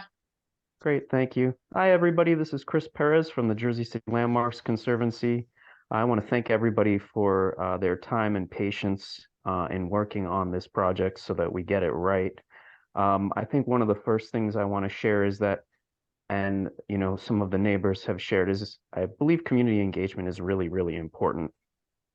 It's really important to keep your neighbors abreast to what you have in mind. And I think that it would do us and the community a benefit if there was just kind of beefed up communication between the property owner and their intentions and the neighbors. We're also kind of concerned about disturbing the rear property since a lot of it may have not been really touched in God knows how many years. And we're not sure what is under there, as some of the neighbors had mentioned, and what kind of historic artifacts might be down there. So to their point, I'm wondering like what kind of plan would be in play if we're going to embark on a serious rear extension. What would be the protocol if something is discovered? If we start digging and unearthing land that hasn't been disrupted in hundreds of years, what would be the process if human remains are found, or if any kind of artifacts are found? I don't know. I don't honestly have a lot of experience in that area. And I just want to make sure that I've heard a lot of stories in the past where, back in the day, certain things were unearthed and nobody talked about it and it just disappeared or ended up in someone's living room or got thrown away. And I'm just concerned about what might be under there. It's a lot of unknown factors there. And I just want to make sure that there is some sort of process in play if we're going to start excavating land that hasn't been unearthed in a long time. The other points that I have to do particularly with the front facade. I did pick up on the columns, and they do look round, and I thought it looked a little odd that the columns that are introduced are squared. I was also wondering the positioning of the columns. Typically, columns on a structure like that are pretty much right at the corner. They're very defining. And the proposed project has the corner columns kind of offset a bit. And I'm wondering if there would be a possibility of getting the columns kind of almost right at the corners, because I don't feel like a porch would normally have sort of a kind of hanging off part on the sides. I don't know if I'm articulating that correctly, or clearly. But I just feel like the corner column should really kind of define the corners of the front of the structure. And I do echo and agree with a lot of the comments that the commissioners carefully pointed out about the front gutter. But the front of this project really anything we can do to just tighten up to make it look as correct as possible. The column placement just kind of is a little weird to me on the corners, and that they're squared versus round. Also wondering, when the siding is removed, there's been mention of like ghosting that could help us identify certain materials and placement. The third-story windows over the what would have probably been the main entry, the window seems a little funny. And maybe it wasn't symmetrical when the house was built, but I'm hoping if they remove the siding, they might find that the orchestration of that level of windows might have been a little different, because the center window is a little bit off. And I'm wondering if there might have been a double window over the entry that might have shed some light into the landing of the staircase, or what have you. So I'm hoping that there's just some room, as they unearth some direction that might tell us, where things should have been or what they were, that will seriously be taken into account as they proceed with restoring the front of this, or the whole property. The last thing I wanted to mention is that, Maggie, maybe you can answer this question. Will there be any sort of collaboration between the property owner and the Historic Preservation Office with regard to wayfinding or signage? Because I think it would be really nice to have some sort of signage, just tasteful, nothing like loud and obnoxious, but some tasteful signage that just draws attention and awareness to the importance of this site. I think that would be really nice. A lot of money is probably going to be invested on this project. And because of the work of the neighbors, and that's why I started this conversation about community engagement, I know the reason why we're having such a more in-depth conversation and understanding about this site is because of the beauty of collaboration between the community and the Historic Preservation Office. And I think it's really important to promote and encourage that. We're very fortunate here to have neighbors who are, very curious and interested in diving in, and have been a real asset and resource to supplementing the city's own resources. So I'm hoping that we can have some kind of signage, and further encourage, everyday residents to be a part of the process. It's a beautiful thing that there's so much untapped resources out there. We just finish up. Yep, I'm wrapping up. Okay. Yep. So that's pretty much all I have to say. And I thank you all again for taking the time and patience to make sure that this project is done correctly. Thank you. Thanks, Chris. Okay, are there any other members of the public who would like to speak on this matter? You can use the raise hand function at the bottom of the screen. If you're on the phone, you can press *9. All right, staff sees no hands raised and recommends a motion to close public comment. Motion. Second. Okay, all in favor? Aye. Aye. Aye. Okay, before we go into staff comments, I jotted down a couple questions that came up. Anthony and Chuck, if we want to answer any of those, I can go. There's the last question that Chris asked regarding signage for this. If that's something the applicant wants to propose, we're more than happy to work with them on appropriate signage on the building. However, we can't require that they put it in there because it's obviously not a city-owned property. But if that's something that they're interested in, more than happy to work with them on this. That's likely something that could be approved under a cone. And that's absolutely something that the applicant would work with staff in the event that they wanted to put some signage on the property. All right, the other two questions that I had written down, Diane had a question regarding the setback measurements, specifically adding them up in regards to the front yard, length of the building, and the rear yard. I think her setback dimensions are inaccurate. I think she's actually looking probably at dimensions. If we can go to here. So you got to remember that some of these dimensions are not even technically yet on the property. So you're looking at a sidewalk at 6'9". You're looking at a 7'1" gate line to the property line, and then you're looking at 5'1" to the building face. And then from that 5'1", you're at 53 feet, 10 inches. okay, which takes you to 58 feet 11 inches, and 58 feet 11 inches and 41 takes you to the true 100. So granted, you know, perhaps she was stringing dimensions off of property line onto property line or and so forth. But what I'm telling you is that the dimensions are accurate, and the building addition is going to be exactly in the same line as the addition as it stands today. And that addition stands 41 feet 1 inch off of the back property line. So again, I think the dimensions are accurate. I just think perhaps there was an inaccurate of where the dimension string was taken, you know, in comments, right? Yeah, just I want to clarify that for the record, because I pulled it up and looked as well. So just that front yard calculation, that 1310 is not within the property line. The 1310 is not within the property line. Right, so that's not factored into that rear yard setback calculation. That's correct, yes. Okay. Yeah, That the existing 1310 building is from- built over the property line. I'm sorry? The existing building, that existing front staircase is built beyond the property. Yeah, it's in the public right of way, and that's where the existing stoop is. They're more or less in the same line. So, you know, really, when we get to the zoning board of adjustment, in the event that we receive some sort of nod tonight, that you will need a franchise for that stair and that front planter, because they do technically project onto the city right of way.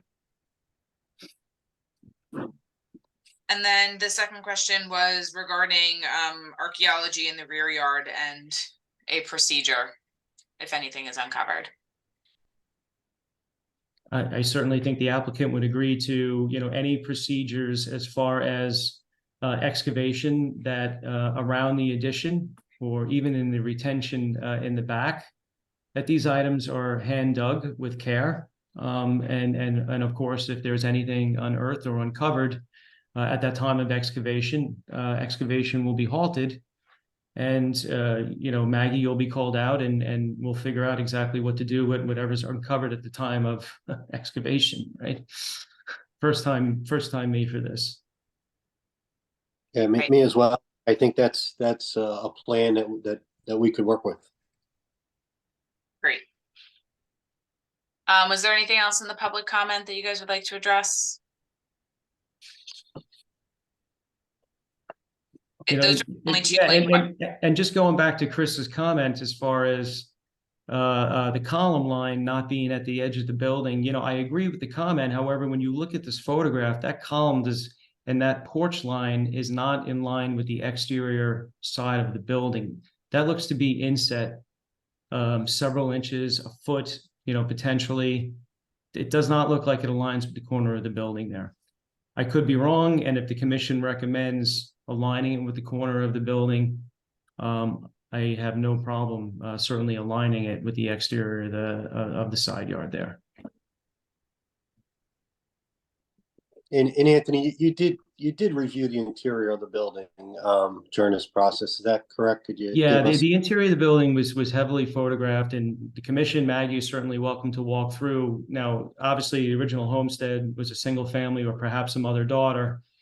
This interior of this building, and no offense to the occupants that live there, has been torn up. It is in disarray. Yeah, obviously, there's really nothing of historic fabric from the original structure or homestead still remaining in this building. This building looks to be renovated, you know, several times over on the inside.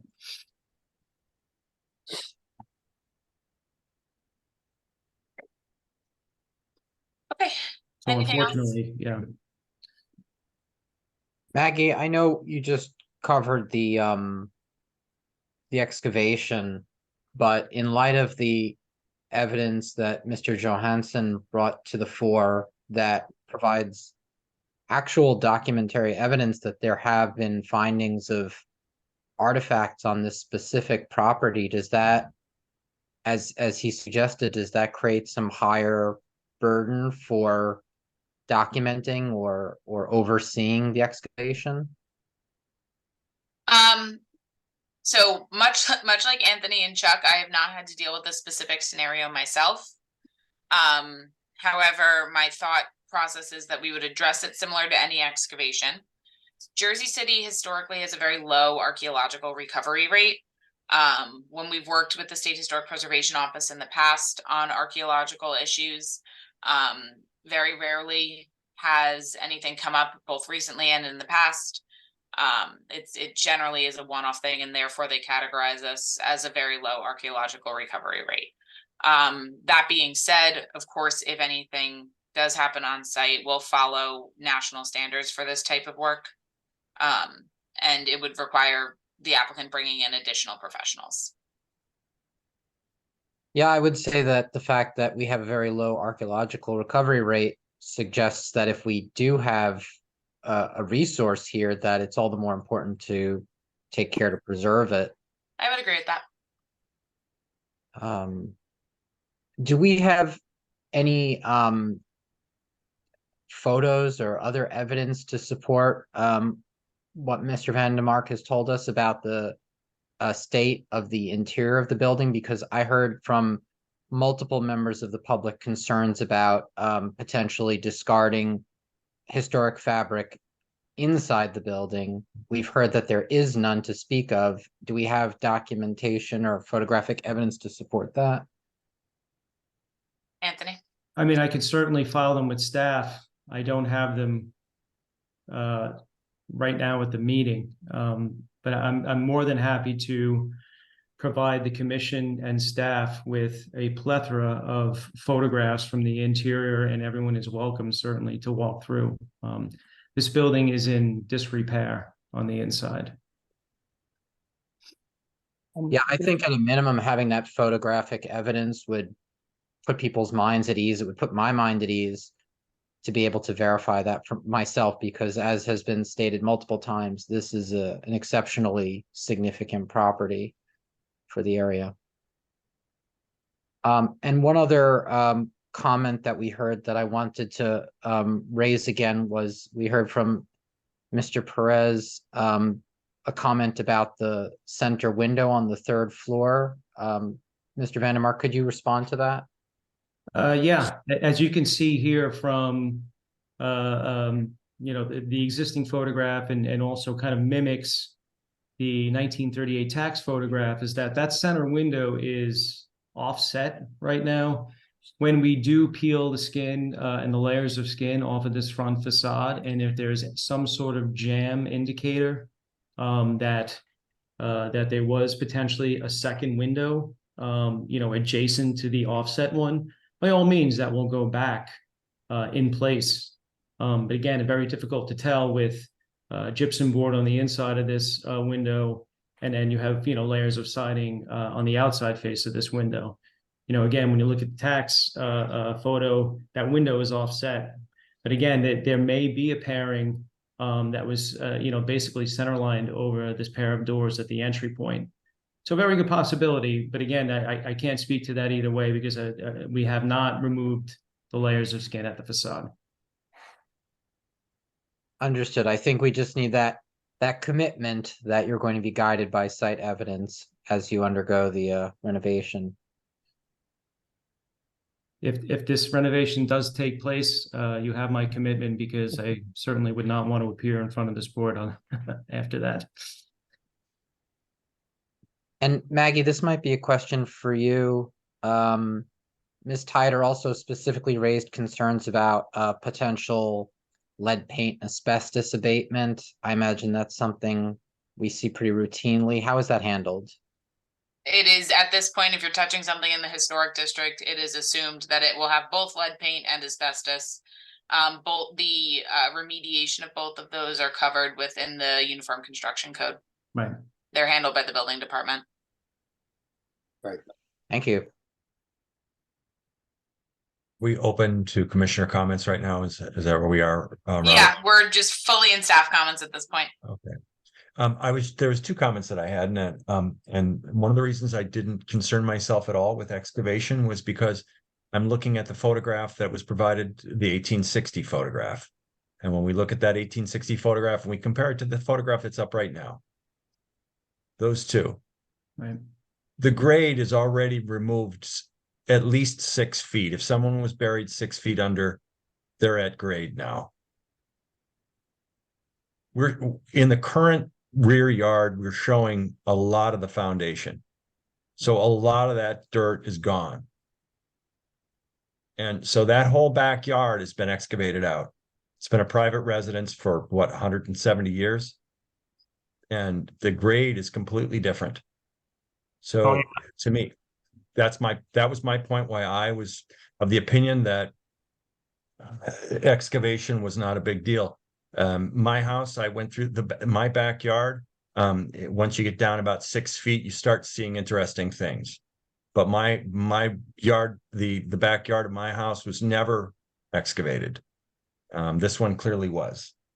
Another point that I wanted to make to the public was that, you know, we as a commission are driven by our ordinance, and our authority only extends to the point where that ordinance allows us to control the rights of a property owners. This owner of this property has a right to this property to a certain extent. We're trying to protect, you know, the historic structure on that property, and we do that to the extent that the ordinance allows us to do that.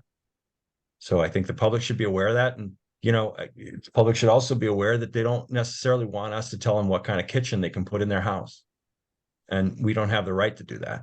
So they should be aware of that. We do the very best we can. If this was an individual landmark, it would get a different kind of status, but it's not.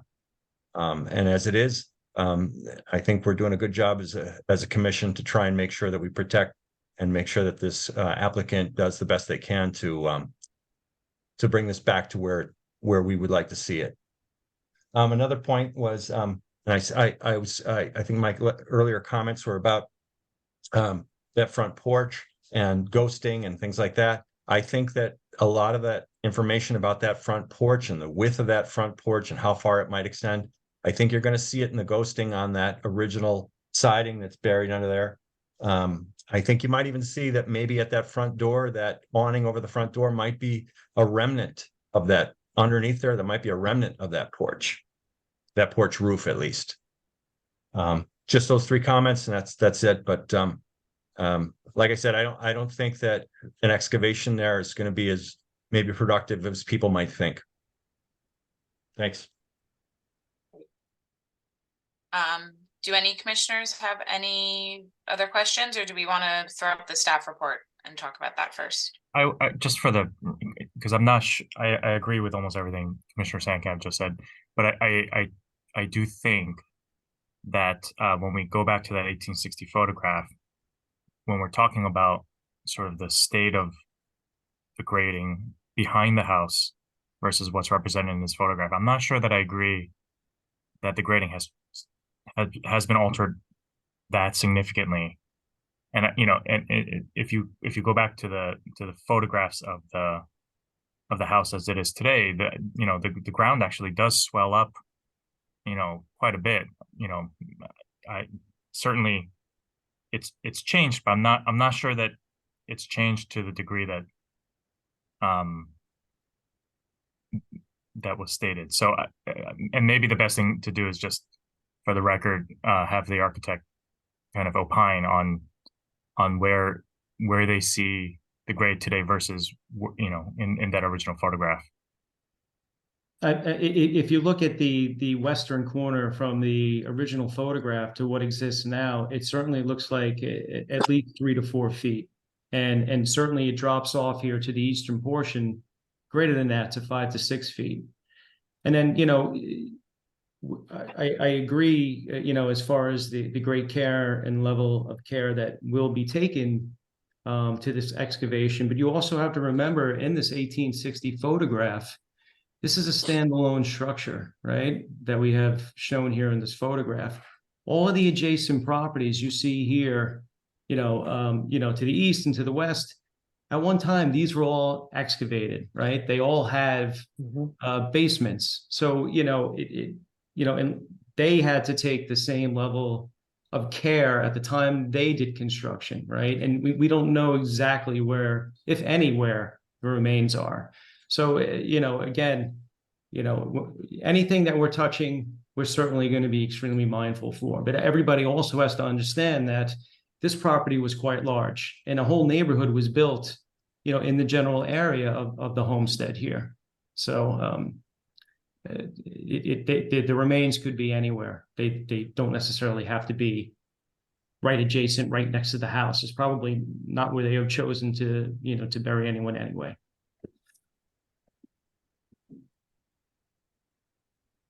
If I may, I've struggled with this application quite a bit because it was hard to understand where we were going back to. You know, in the first round, we were back to 1938 because that's all the information we had being presented. And then Mr. Johansson opens the door to how significant this property is and continues to give us more information. And it changed the complexion of the whole application. And, you know, if the property is not an individual landmark, it probably should have been or should be. And as Commissioner Sandkamp points out, there's probably limits to what we can ask the homeowner, the property owner, to do.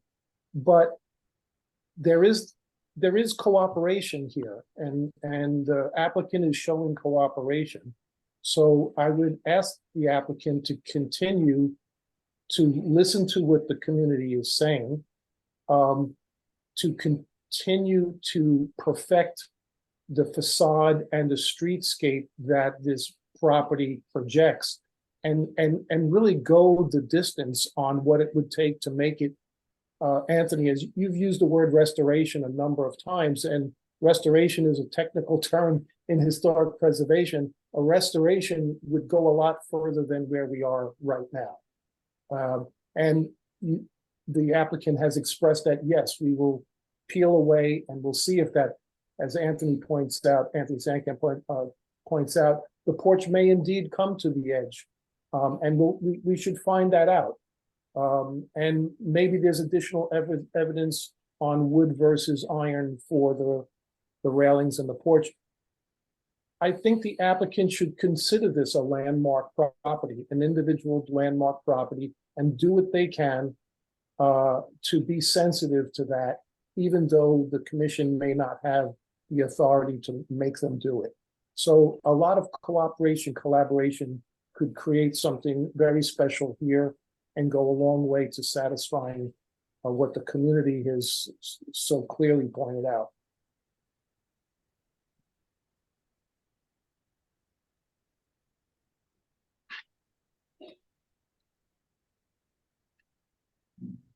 Maggie, I'd end that, if we're going into staff comments, I think I would end what I'm saying with, what is our authority here if the significance of a building turns up late in the process, and we actually have information now that maybe we didn't have before? What is Historic Commission's role in that situation, and how far can we go? So I'm going to take your question, I'm going to slightly reframe it, right? Sure. You have a building that you uncover some type of significance about as you're working on it. It does not matter if it's during the approval process, during construction, anything like that, right? The applicant is agreeing to, and it's in conditions of approval, that they're going to follow what they find on site and what the historic site evidence says. So regardless of when it's uncovered, that is what applies. Right? Understood. Yeah, so it's, in my opinion, if the applicant has said, we see the tremendous amount of research that the community has put into this building, and we know that we have to do more exploratory demo that we were not able to do because of weather conditions, and we're committed to doing that.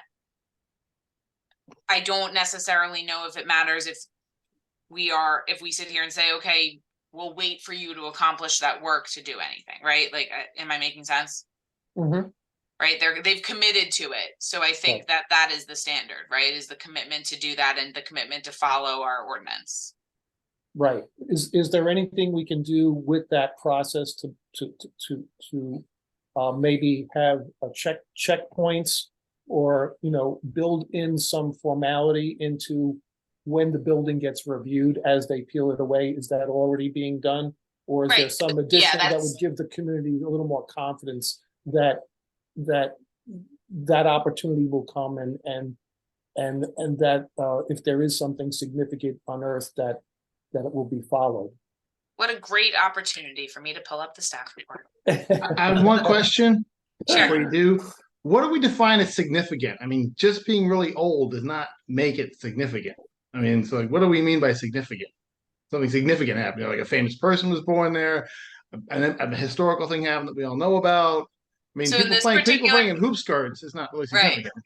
In this particular case, it would be significant for criterion A, which is the general broad patterns of history and development, and criterion C, which is architecture, right? So it is a significant example of vernacular architecture from the 1830s, which is, at this point, we've established that this is the oldest, if not, likely the oldest, if not the oldest extant building in Hamilton Park. So it's significant, like we can just broadly say for patterns of history and for architectural purposes, it is significant in that regard. It is also significant for its association with the Garretson family, but that is something that there's been a lot of alterations to this building. So for our purposes, for what we can review right now, we are looking at the architecture and the pattern of development. If there was something else proposed to this building, like for example, Chris proposed, suggested that the applicant put up some type of signage, then we could look at that historical association with the Garretson family and apply it there. Okay. That is, I want to make sure that's clear. Is that Yeah, good? yeah, yeah. I mean, I can Okay. see the place from my window right now. So, and Okay. the gaudy porch that sticks out. That's just my opinion. Yeah. Like unlike every other porch on the block. But be that as it Right. may. All right, so I have the staff report up. Let's go to, so Stephen, your question was, how can we make sure that they accomplish these things that they say they're gonna do, right? So the first is, as part of our standard approvals, we have condition number 10. Construction drawings, which should be noting every single thing that they're doing, right? Their construction drawings, it's what they're giving to it's what they're giving to get permits. It needs to be submitted to me first, right? So I look through what they're getting their permits on and ensure that everything that they said they were going to do during the meeting is on those plans. Anything that they said they were going to provide to us before they got their permits, right? So any additional detail, right? Let's say the commission, you guys were asking them to, I don't need to give an example, right? So one of the conditions I wrote down was to revise the color of the muntins on the front doors, right? So I'm going to be checking those permitting plans to make sure that color is changed, things like that. All of those are reviewed by me. They're signed by me. Zoning and building, do not look at them until they're signed by me. The second thing that we have is our detailed specifications and materials submissions need to be approved by me, right? So what those shutters look like, what the doors look like, what the windows look like, what the side gate looks like, what the railings look like, all of that is also reviewed by me. We also added in a separate condition here for shop drawings to also be reviewed by us, and that is prior to manufacture, purchase, or installation. So anyway, like, right, so if you put a purchase order in with a specific railing manufacturer, you send me the shop drawing, I say, no, this is not going to work. And they say, well, this guy can't do that. And I say, well, that's not my problem because the condition said prior to manufacture, purchase, or installation, right? Yeah, you got to cancel that contract, find someone to do it. And this condition broadly covers all shop drawings, but we do specifically call out some normal ones that we see pretty frequently that we know we have to review, right? Like, so those front doors, those railings, those windows, things like that. And all of that is reviewed before they get any permits, which is how we make sure that those things are going to look correctly and they reflect the I'm blanking out on the word. Exploratory demo that happens in the beginning, right? You start with the exploratory demo, you take stuff off, that informs your construction documents. Your construction documents are reviewed by me. They're given to the building department for your permitting. We review all of the shop drawings for the stuff that happens along the way that are not necessarily part of the individual permitting process. And then at the tail end, when you go to get your certificate of occupancy, Anthony and his team will spend a great amount of time writing me a very extensive letter saying, this is what happened during construction. We did this, we did that, we did this, we did that. All of these things follow the plans that were approved and the shop drawings that were approved, except for XYZ. There are always changes in construction. Most of them are extremely minimal. Most of them only affect the inside. On occasion, they affect the outside. Anything that is going to affect that, they do need to get approved by me in advance. Sometimes things don't get approved by me in advance, but it's usually like we had to switch from this type of drywall that was spec'd to that type of drywall, right? But they're going to give me a letter with all of that. I'll go out to the site. I'll make sure everything matches. And then that's how we make sure these projects get built based on what they say they're going to do in the meeting. Got it. That's very helpful. Okay. So while I'm on my staff report, I'm just going to very briefly go over a couple of things, right? As Chuck mentioned, some of the variances that are written in the staff report are no longer accurate because the project has changed, right? They don't have parking variance and they don't have that density variance, that expansion variance. It's just the use variance. So, I do also want to say it's not specifically written in here. The amount of work that the neighbors have put into the research of this property, like, really cannot go understated. It was a tremendous amount of work, and we would not have been able to get the proposal that is in front of us today without that. I am eternally grateful for it. I know we have limitations as staff, right? There's only 3 of us. Right now there's 2 of us, but there's only 3 of us doing this work all in, and we really rely on other people to bring in resources for us and help us along. And in this case, the amount of work that just went by the community that went into this was tremendous. Because of that, the applicant was able to revise these plans in a way that I think are a real positive to the neighborhood. There's, from what I can see, there is not an adverse effect, going to be an adverse effect on the historic resource or the Hamilton Park Historic District as a result of this proposal. There's obviously some things that will have to be reviewed as we go, right? The excavation will have to be reviewed. The shop drawings have to be reviewed, but those are all standard things that we're comfortable doing. And I do think that the HPC should recommend the approval of a certificate of appropriateness and approval by the Zoning Board of Adjustment for this project.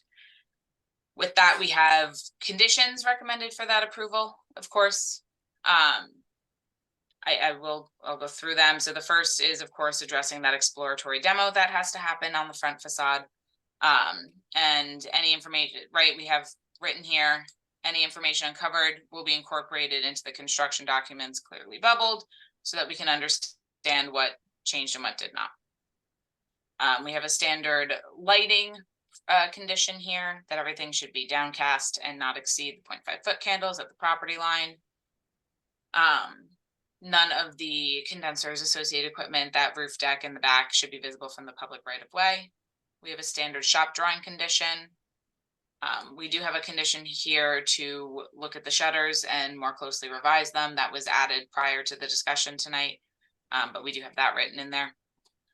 And then we have our standard COA conditions at 7 through 12, right? So we have that certificate of occupancy condition at 7, planting and landscaping at 8, more details, specs, material submissions at 9, construction documents needing to be approved at 10, changes and deviations from the approved drawings need to be addressed and approved by staff prior to any execution, and just a standard, I'll call it a standard deviation condition. We also had some conditions that were mentioned tonight during commissioner questions and comments. So the first was to work with staff to revise the Muntin color on the front doors, to work with staff to review and potentially revise the porch column shape and locations, to revise the gutter profile to match the historic site evidence, to review, following exploratory demo, the possibility of a double window above the door, And then there should have been this written on here from the beginning, but I did admittedly forget about it, that the applicant will seek a franchise from the city of Jersey City for the construction of that porch staircase. Because of course that is past the property line. Okay. Actually, hold on. I have one more thing I have to share as part of staff comments. So, in addition to all of the research by the community, one of my coworkers was able to locate a historic line drawing of the city that I have pulled up here. It's admittedly, it's an 1883 drawing. And of course it's a drawing, not a map, not a photograph. However, in the red box here, you can see 247th Street, right? Beyond it's Hamilton Park. And you can just make out at that top line, that middle line there, where the porch is, right? So you can see a full width front porch on the building. In regards to that window at the top there, it looks like a single window to me, but like I said, I'm comfortable with conditioning that we review it, review the site evidence there. But this is the best we could find for the front of the building, but it does show that full width front porch. I don't know if anyone was still concerned that that may or may not have been there, but we do have some evidence that it was. Okay. All of that being said, does anyone have any questions for staff? One last thing, Maggie. In the 1860 photograph, Stephen Gucciotto pointed out the picket fence in the front of the property. We just want to make sure we're not getting iron railings in the front. Okay. Which I think are not a condition listed. And there was also discussion about possible evidence of different roof material. Okay, Right. applicant will revise. I'm guessing standing seam metal roof. That would be my guess too. No. Can we also get some photos of the existing conditions inside the building? Yes. Okay, so roof exploration and submission of interior photos. Keep adding to your list, Maggie, I'm sorry. I think there was also mention of potentially moving the ACs. to the Moving top. what? Moving the ACs, the central AC units off, away from grade and possibly on top of the addition. Anthony, on the top of the roof? Right. I'll put them on top of the roof.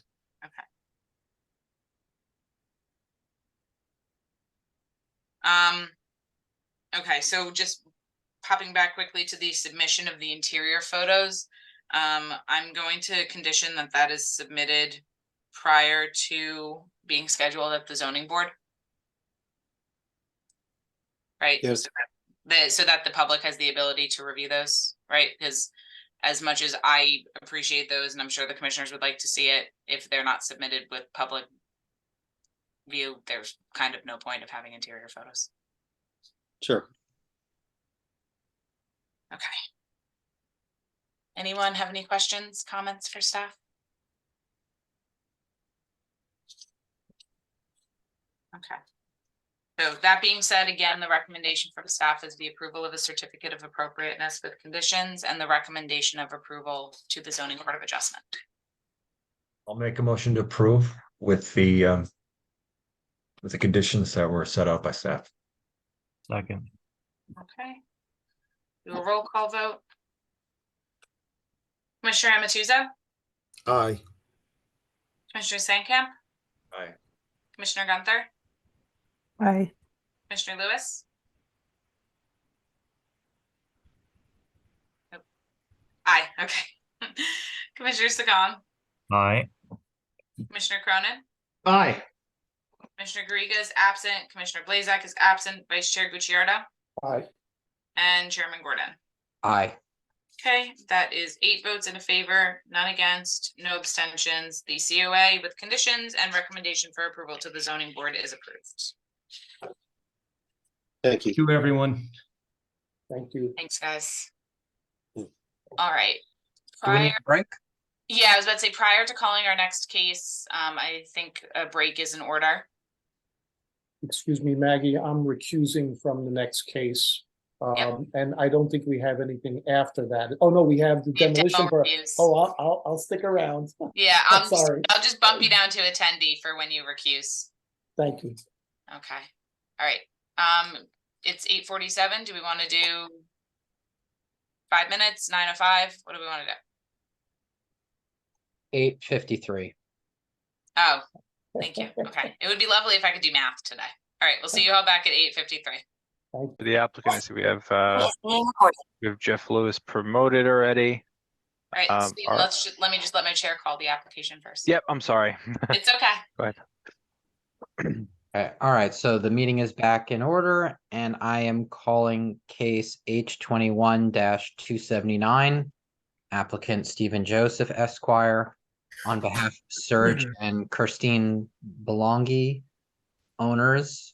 The address is 289 Pavonia Avenue in the Hamilton Park Historic District. This application is for a certificate of appropriateness for the construction of a rear yard deck that extends into the rear yard setback and is visible from the public right of way, and alterations to a rear facade window. This is a recommendation to the Jersey City Board of Adjustment that was carried from the November 14th regular HPC meeting. Also note that myself and I believe Commissioner Sakong were not present when this case was previously heard. So I can attest that I have reviewed the transcript for that meeting earlier today, Commissioner Sakong. I can as well. All right, so Mr. Joseph, is that acceptable? Perfectly acceptable. Thank you. All right, go ahead.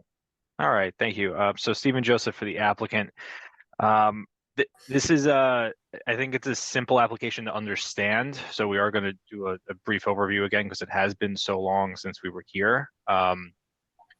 It's a rear yard deck. It's a deck on second story of a building. Building's a corner lot. It's a very undersized lot at only 833 square feet. The rear yard is currently being used for parking.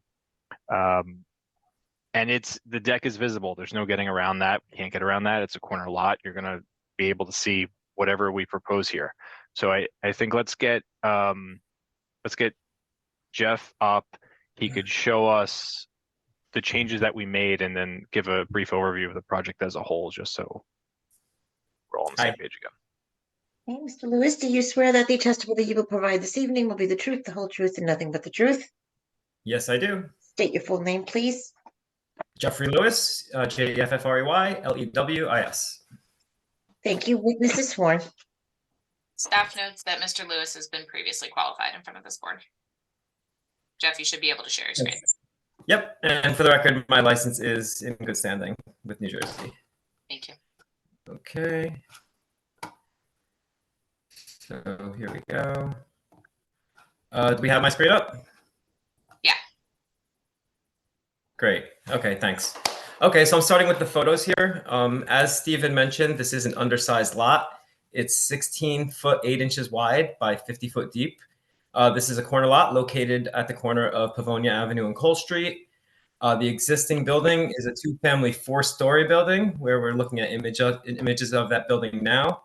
Here in the center is at the corner, the Pavonia Avenue front elevation. And then to the right of that, this is the side elevation along Cole Street. Behind the building, there is a 17-foot rear yard. This area is finished with stone pavers and is currently used as parking. So here we're proposing to put a new deck above this parking area, which will be accessed directly from the second floor. I'm going to go to the elevations. The last thing I wanted to just note on the images, on the photos here, is that historically these second floor windows came all the way down to floor level. You can see that at the front elevation and also on the side here. However, if you look at the rear elevation, you can see that those windows, the bottom half of those windows were blocked off. So part of that application, and I'm going to slide up to the elevations now. Here we're looking at our proposed elevation. So part of that elevation will be to restore that original historic window opening and then install a new French door in that opening, which will provide access directly to the new deck. Also, we're proposing 2 new lights, one on each side of the new building. The lights and the new opening are all that is being proposed to the building itself. Everything else is just the new deck. I do want to go to the plans. This is the plan that we previously submitted. As you can see, the deck was built out to the front property line. And the board did express some concern, mostly regarding the stoop next door to us here and the proximity to our deck. And it was requested that we reduce the size of the deck and line that deck up with the front of the building face of our neighbor. So that is what we did. And this is the new. You can see it stepped back. So we kept the same setbacks, 1 foot and 1 foot along the sides. However, now, instead of building up to the property line at the front, we have a 4 foot front setback, which matches the building next door to us. And the only exception to that is we have this little 1 foot bump out near our building just to accommodate the existing door opening. Lastly, the other thing that the board did request was to see a rendering from street level. So we did provide this rendering. And I guess it says give me an opportunity just to revisit the finishes. They're fairly simple. The structure is mostly a steel structure. However, the flooring and the posts are wrapped in wood and painted Branchport brown. And then the railings, we have steel railings that will be painted black. Stephen, is there anything else you actually want me to address here, or should we just go ahead? I mean, I think you did a pretty good job of giving an overview of it as you were going through. It is, yeah, it's a simple, I think, application to understand what we're proposing.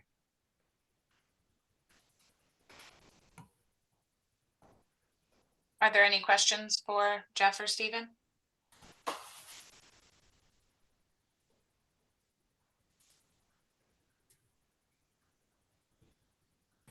I have one question. Is there a reason why you're not dropping the other window down to the floor to match the polyfloor window heights that exist on the other primary facades? Yes, that's actually where the kitchen is right now. So there's there's cabinets and a sink there. Okay, thank you.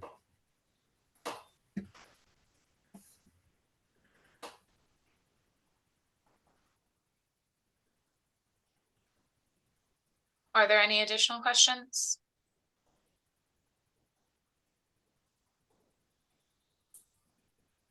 Okay, hearing none. Jeff and Stephen, does that conclude your testimony? That does conclude our testimony. Great. All right, we can move to public comment. Hold on, Jeff, I'm just gonna, there we go. All right, so I do see a hand raised. So again, I will review public comment. I will promote you to a panelist. You do have to accept the panelist invitation. Once you're there, you'll be able to unmute yourself and turn on your camera. We'll swear you in and you will have 5 minutes to address the commission. And then from there, I'll put you back into attendee.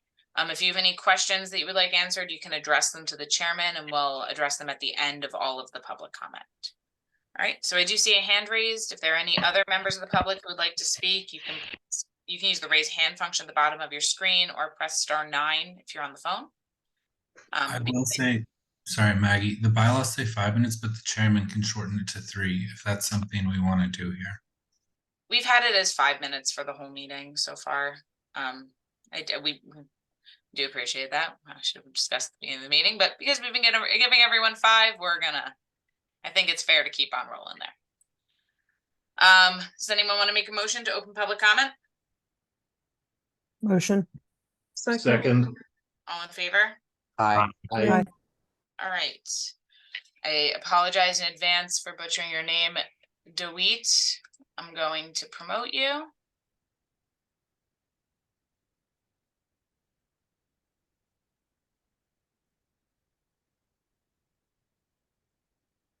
Okay. Hi, how are you? Good. We'll just swear you in. Sure. Sir, please raise your right hand. Do you swear that the testimony you will provide this evening will be the truth, the whole truth, and nothing but the truth? I do. Please state your full name, spell both names as well. First name DeWitt, D-A-W-I-T. Last name Kibriab, K-I-B-R-A-B. And your address, please? 1997 Street. Thank you. Witness is sworn. Great. Your time starts now. I'm a co-owner of the property 152.5 Coles, which is what that extension is going to be touching. So it wasn't clear to me how far that your back that extension is going to go out to. On top of it, I have never seen anything like it in the historic district. I mean, is there precedence for what they're proposing here? Hello? Yes, remember, the chairman. Oh, takes you got it. questions. Okay, sorry. We'll This is the answer first them. time I'm doing this. Okay, sorry about Okay, that. yeah. So I'm yeah, writing so them down, you though. know, We'll get to them. okay. So and then on top of it, is that it one car or two cars? Right now, there's always two cars there, and it's so tight that's always kind of like coming out a little bit, and it's always kind of like touching the you know, I haven't really said anything as a good neighbor, whatever, but I find it to be increasingly you know, if somebody accidentally hit on the gas, I could easily see it kind of have some kind of destruction on the wall of the building, because they're just squeezing the two cars in there.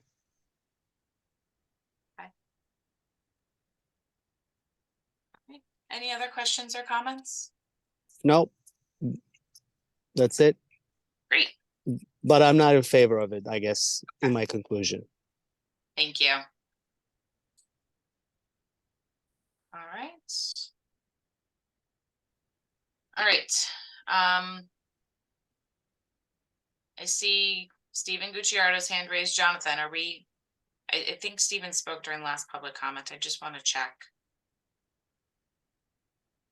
I don't recall, but he abstained. I mean, he's a member of the public. Okay, that's what I thought. In my head, I don't see any reason that we'd not be able to listen to him. That's what I thought and has been our experience in the past. I just wanted to double check. All right, Stephen, I'll go ahead and promote you.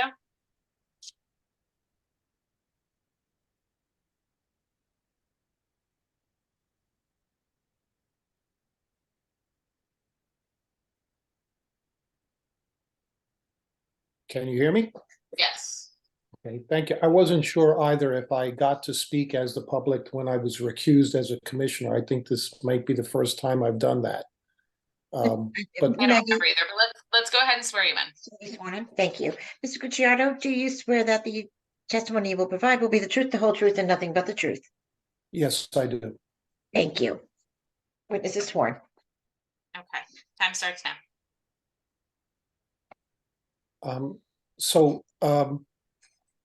I own property just a couple of doors away from this application.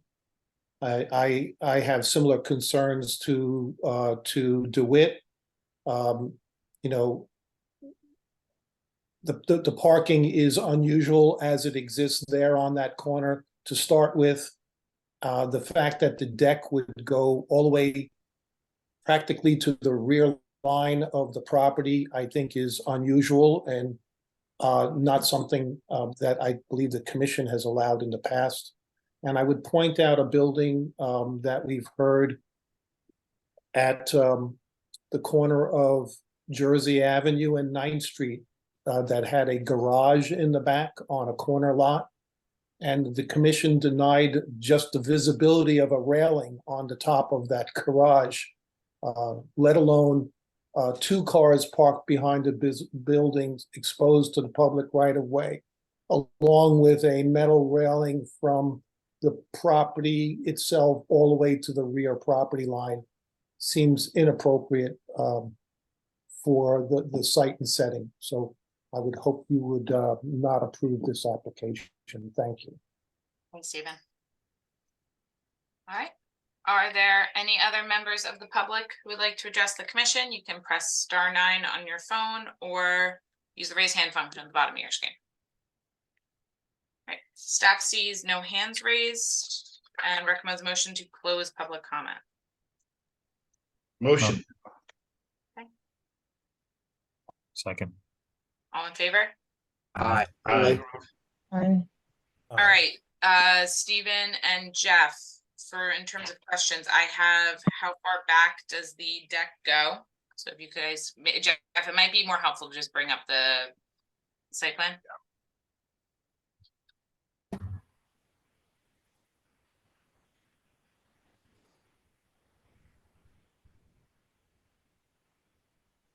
You're on mute. Saying something.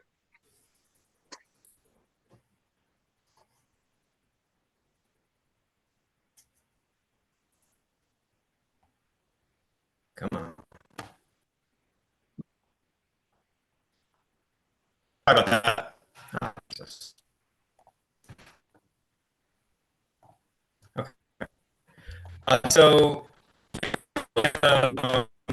the floor plan from above, and you can see we do have 1 foot setback on the left here, and then there's also a 1 foot between us and behind us, 152. So there's 1 foot on each side of the prop thing, and then we are lined up directly with the front of the building for the front elevation, for the front face. I think that answers his question. Yeah. Can you just confirm on the record that it's not attached to the other building or anything like that? That's correct. We are not attached to the building next door to us. There is space between the deck and that building. Okay, great, thanks. I think that answers that question. The second question that was raised was, is there 1 car or 2 cars parking there? However, I just will note for the record that this application is not regarding the parking spaces. There's no variant. Stephen, is that correct? That's correct. Yeah, the parking spaces are legal here. So I suppose that could be answered, but this application does not directly concern the ability to park there. Yeah, Jeff, I think it's 2, right? I believe it is, yes. Yeah. But they're 2 compact spaces. They're small spaces for sure. And I think with that question was a question of precedent for something like this, which I mean, the one example is 288 Pravonia, which is right across the street. That does have, it's a corner lot, has parking, albeit looks like 1 car, and there is a deck there, albeit it is much smaller than what we are proposing. And then across the street the other way, 291 Pravonia does not have a deck, but they do have parking. And again, it does appear to be 1 car.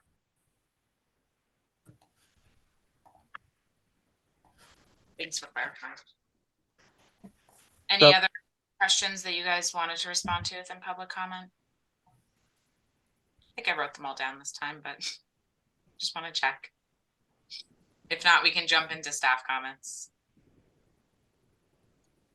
Maggie, I just wanted to point out that while the number of spaces is not an issue, I mean, I just reviewed the transcript and I recall that there was a discussion about the possibility of some sort of a cantilevered solution, and one of the concerns from the applicant at that time was that it would reduce the space, so there would only be room for 1 car.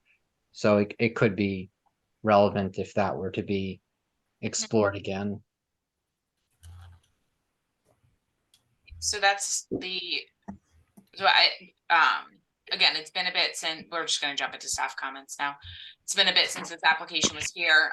When this application was last here, the commission asked the applicant to reduce the width of the deck and align it with the front face of the adjacent row.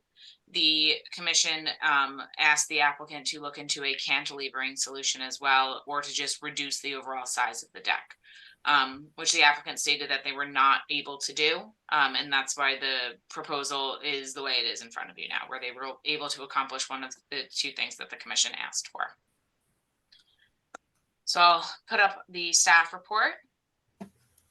Right, and let's go down to staff recommendations. So while staff does appreciate the changes that the applicant made on the plans and the work that went into that, our opinion on the proposal has not changed. We don't think it's appropriate. I do think that a deck like this will have an adverse effect on the historic district. While there are similar items and proposals and decks in the historic district within Hamilton Park. We don't see and approve proposals for decks that result in a 1 foot rear yard setback in the historic district. It's just not something that happens regardless of if it's on a corner lot or not. Even if it wasn't visible, this is not something that I would be recommending for the commission. Even if everyone else on the block had it, it's not something that I would be recommending to the commission. So we do recommend that the HPC deny a certificate of appropriateness, and also recommend that the Zoning Board of Adjustment deny the application as well. The citations that we've provided for this are for the additions, that the addition not be visible from a public thoroughfare right of way, and that the addition will not extend to the rear lot line or substantially eliminate the presence of a rear yard. In this case, the proposal does both of those. Are there any questions from any of the commissioners?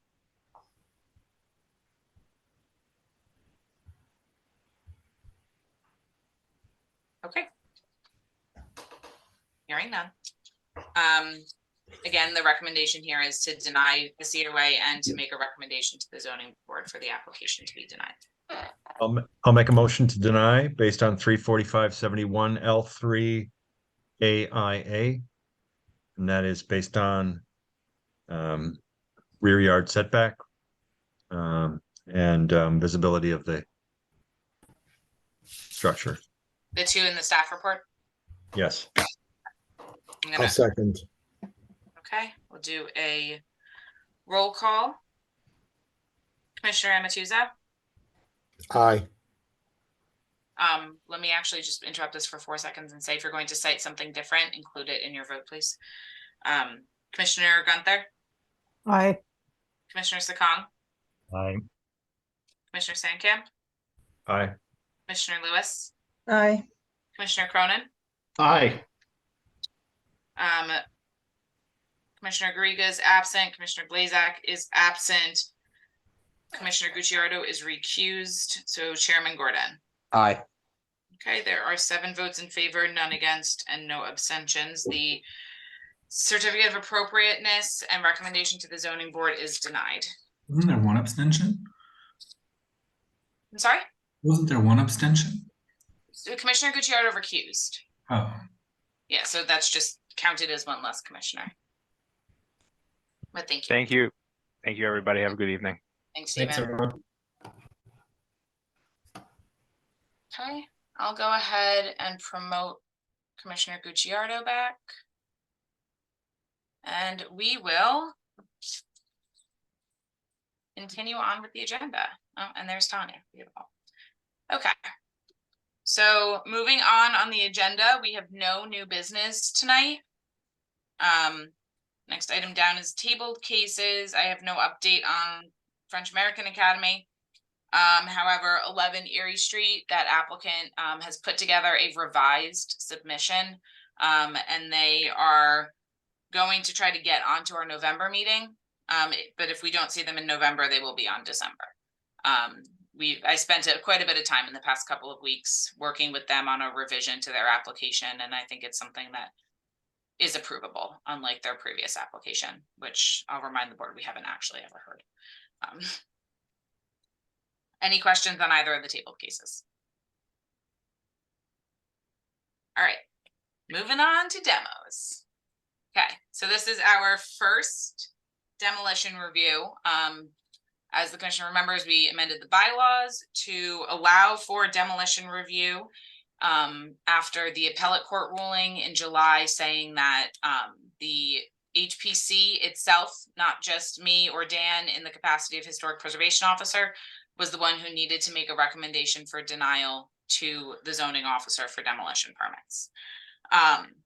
So the 4 on the agenda today are the 4 that have been reviewed by staff and recommended for denial since that appellate court ruling. The way we envision this happening is I will go through each demolition review. Each of these applicants was notified in writing that we would be doing this at this meeting on October 16th. They were given the opportunity to appear at this meeting and have someone provide professional testimony if they so wished. We did not hear back from any of the applicants. However, in the future, if an applicant does wish to provide professional testimony, of course, we will let them. When we review these applications, we will review them just like we would any other application. So if an applicant was here, we would invite them to present the application. You guys would be able to ask them questions. We'd open it for public comment. And then following public comment, you'd get your staff comments, and then you would be able to review from there. What is different about this from a normal application is that we're actually going to be voting essentially twice on each of these, right? So you'll have your normal application review. From there, you will make a motion to vote on a resolution that will either approve the demolition with staff approve the demolition or deny the demolition based on staff recommendations for what we are recommending for each of these. All of these are denials. However, in the future, if there is a demolition that we are recommending for denial that you think does not warrant that and can be approved, you can make the motion for it to be approved rather than denied, right? You don't have to follow staff recommendations on these. Of course, we generally like when you do. So we'll vote on each of those, right? And then we will skip down to 13. We have I have prepped all of the resolutions in advance, both an approving resolution and a denying resolution for each application, and we'll be able to vote on them at the same meeting, right? So we're essentially voting on each of these twice, but one is just to have me prepare a resolution and, oh my God, we're shocked. I have the resolution already prepared for everyone to vote on. Do you guys have any questions about the process of doing this? Maggie, and do either you or council advise on whether or not we should be citing any sections of ordinance as we vote? So you'll see when I pull up the memos, which has the staff recommendation in it, which you guys have also been on the data portal. There's a specific citation in there. So you can, and in the resolution itself, we have written that you are doing this based off of the standards chapter 105-7. So it's written, the difference here actually versus what I'll call a more standard denial for the HPC is that what you're denying it under, you can only cite one section. There's only one section of the ordinance for this. So it's already written into the resolution. And because this is the first one, I'll put up the resolutions for each one of these and we can look at them. Appreciate it. Thank you. That might not be necessary in the future, but we'll be doing it until we reach a point, if we ever reach a point that we think we don't need to do that. Yeah, I think Maggie did a really excellent job of explaining this process. The key for the voting, and to your question, Commissioner Sitcom, is just to make sure that you support what your decision is and the basis for that. But like Maggie said, there's just one section in the ordinance right now to provide support for your decision. Thank you, Maggie. No problem. Okay. So Robert, why don't you call the first case of this? Before I do that, so we have 4 of these on tonight's agenda. Yes. Do we imagine this is going to be a pretty typical caseload? No, I don't. I actually think our caseload for so right now, these are the demolition, and for what it's worth, I'm not exactly thrilled with this timeline. It's just what happened because we had to amend the bylaws. These are the demolitions that we have wanted to deny since July. We just haven't been able to make any movement on them because of the appellate court ruling. So we have 4 that have built up in the past 4 months. I suspected as much. That's reassuring.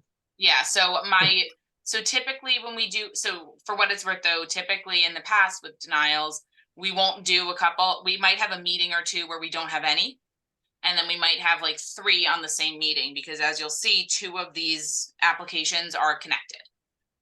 But because they're separate lots, they're separate permits, which means that they're separate denials. So I kind of envision this being we might not have demos reviews for a meeting or 2, and then we might have 3 at one of them. And then we might go again and then have 1, something like that.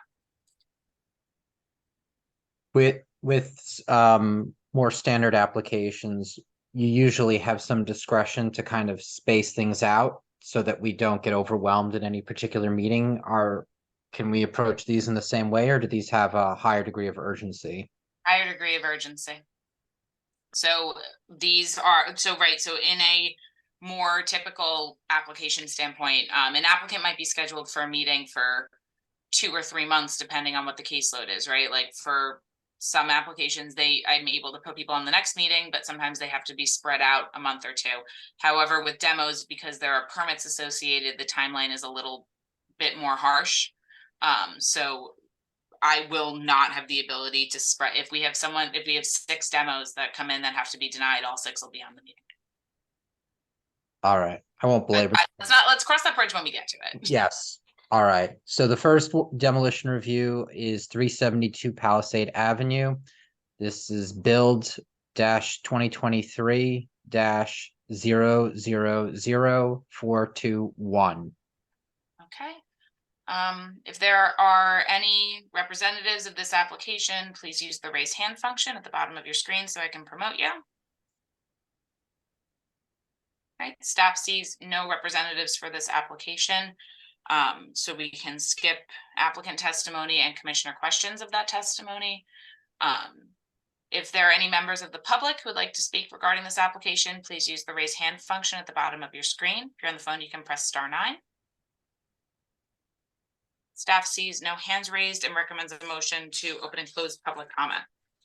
Motion. Second. All in favor? Aye. Aye. All right, let's move into staff comments. So in lieu of, so we have, you guys all got memos, right? Which is technically like a staff report, but I've also put kind of, because we're not within our historic districts or normal ground, I've made some mapping exercises essentially for everyone to be able to review this. So this is 372 Palisade. You can see it's just off Mountain Road over here. Here's Palisade. Okay. We have a photo submitted by the applicant of the front facade. The photo on the top right is looking south towards Franklin Ave or Franklin Street.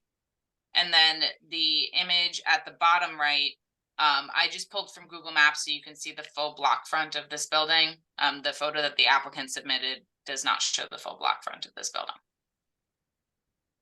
And then moving on to the memo. So when we and our consultant reviewed this, we did determine that the building has historic significance and integrity. So this building is identified within the Phase 1 Historic Resources Inventory. It was also identified within our Ward D Phase 1 survey, which we did in 2022. And once we finish our master plan revisions, that Phase 1 survey and that Ward D survey will both be adopted into our master plan element as well.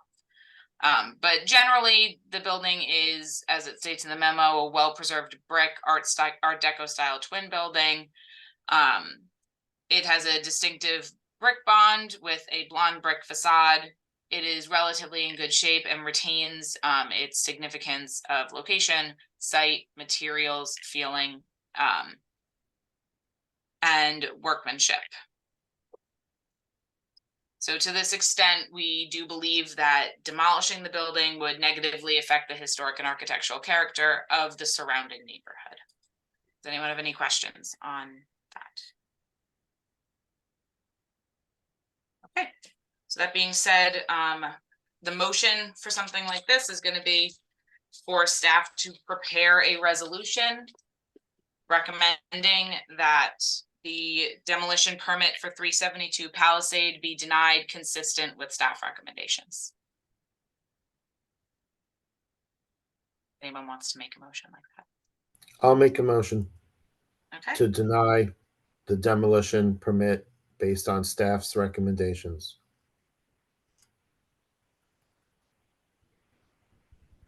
I'll second the motion. Second. Okay. All right. All right, Tony, I caught you first. All right, we'll do Yeah. a roll call. Commissioner Gunther, Aye. Commissioner Lewis, Aye. Commissioner Sakong, Right. Commissioner Cronin, Aye. Commissioner Amatuzzo, Aye. Commissioner Sankam, Aye. Commissioner Garriga is absent, Commissioner Blazak is absent, Vice Chair Gucciardo, Aye. Chairman Gordon. Aye. Okay, there are 8 votes in favor, none against, with no abstentions. The motion to prepare a resolution is approved. All right, Robert, you want to call the next one? Next up is 32 Franklin Avenue. Build dash 2023 dash 000425. Okay, are there any representatives for this application present? You can use the raise hand function on the bottom of your screen. Okay, seeing none. If there are any members of the public present who would like to comment on this application, please use the raise hand function on the bottom of your screen. Staff sees no hands raised and recommends a motion to open and close public comment. Motion to open and close. Second. All in favor? Aye. Aye. All right. Pulling it back up. Oh no, did I? Oh no, I didn't close it. All right, next guy down, 32 Franklin Street. So this is directly adjacent to 372 Palisade. And as a result, has many of the same characteristics. It is a very similarly styled building. The assumption is that it was built by the same person at the same time, if not very close to it. So after reviewing this, us as well as our consultant found that the building possessed significant historic integrity and that it should be denied a demolition permit consistent with Chapter 105-7.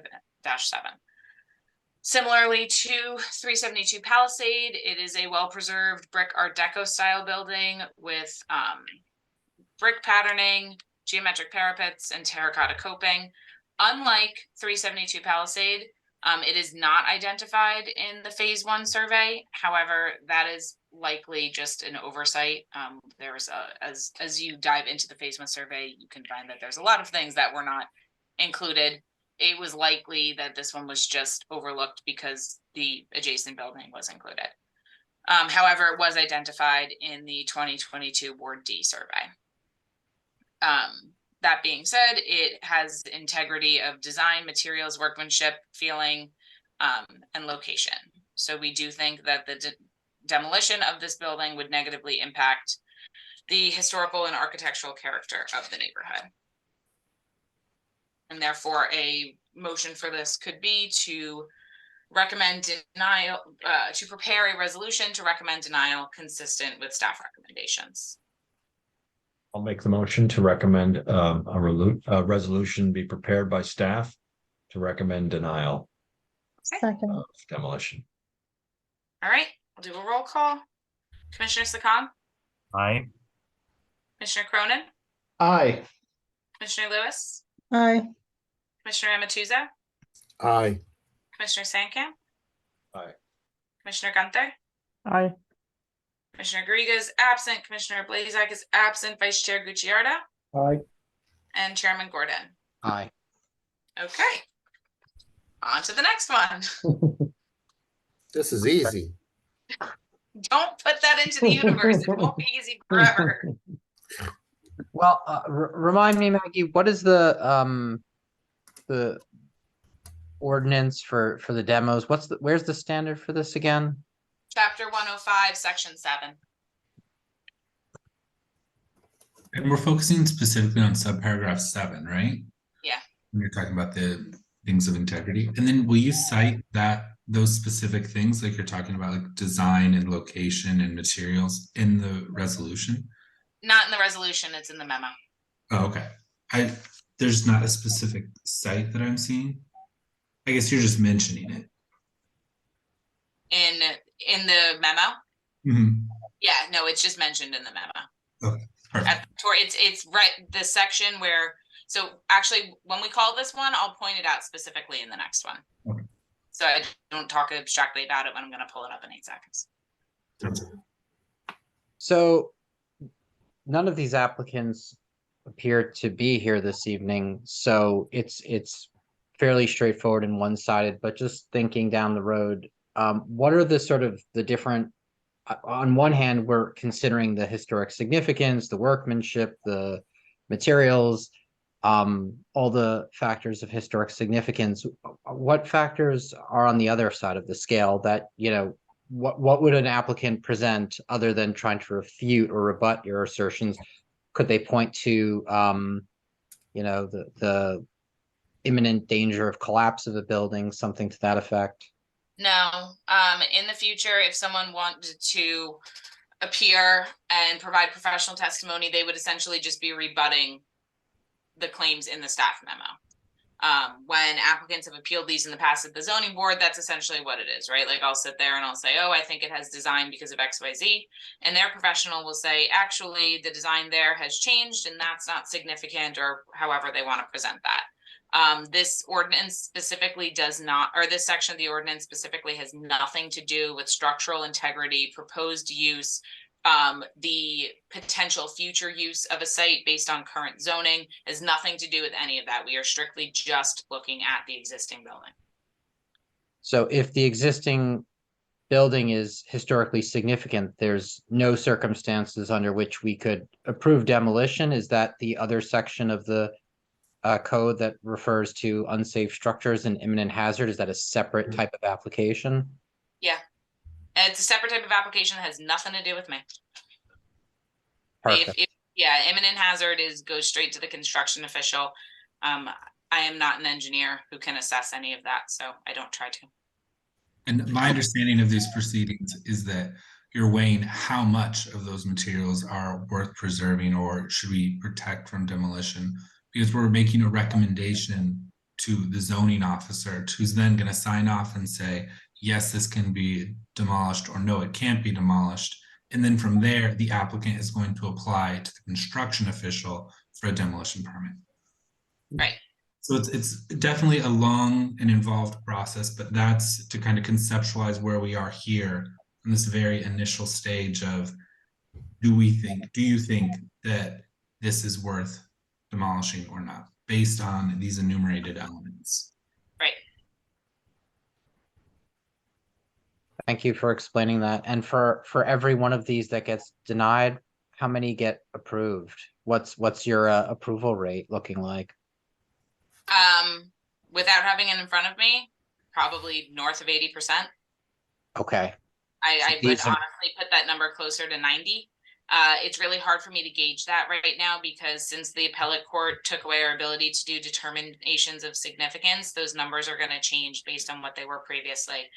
In the past, we used to deny quite a few determinations of significance. And because we were doing that, we weren't really doing a lot of demo denials because people knew in advance.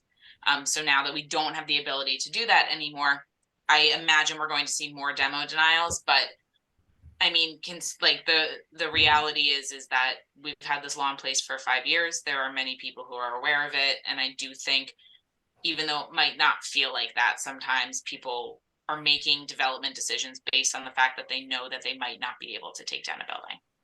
Not to mention the excellent relationship we have with the zoning division and the construction code official, who are very conscious of the fact that we are monitoring this stuff and people have these obligations to do this, right? As Jonathan said, we're a prior approval in this process, but no one's really, like, you don't have anyone working on the back end to try and say, oh, don't worry about them. That context is helpful. Thank you. And with that, I'll call the next one. 813 Montgomery Street, build -2023 -000848. There are any representatives for this application present? You can use the raise hand function at the bottom of your screen. Staff sees no hand raised. So if there are any members of the public present who would like to speak regarding this application, you can use the raise hand function at the bottom of your screen. Okay, staff sees no hands raised and recommends a motion to open and close public comment. Motion. Second. Favor? Aye. Aye. Aye. All right. Moving right on down to 813 Montgomery Street. So this is one block in of the intersection from JFK and Montgomery Street. Before we look at the house itself, the bottom right is just another map, but the lot it's in question that we're reviewing, if you can see that yellow dot, kind of where I don't know if you can see my cursor, but kind of where my cursor is. That is the house in question, and the brown line right next to it and below it is the boundary of the West Bergen East Lincoln Park Historic District. So this one building outside of that, and this building was not included in the historic district for reasons that I am not aware of because I was not here when we did that. But you can see the front facade on the left, and then you can also see on the top right, the block frontage. So the building on the right with the larger turret is in West Bergen, and the buildings on the left are not within West Bergen. Okay. So the recommendation from staff, once again, is that this building does have significant integrity and it should be demolished based on Chapter 105. It is a wood frame 2.5-story building with a corner tower. It is not significant, not mentioned in the phase 1 survey, but again, that phase 1 survey really left out most of the city, in particular wood frame structure. So this is not something that we would assume to be in that survey to begin with. However, like I've mentioned, it is right on that boundary of West Bergen. So of course, this one doesn't have it. So based on our assessment, this building appears to have integrity of location, setting, design, and feeling.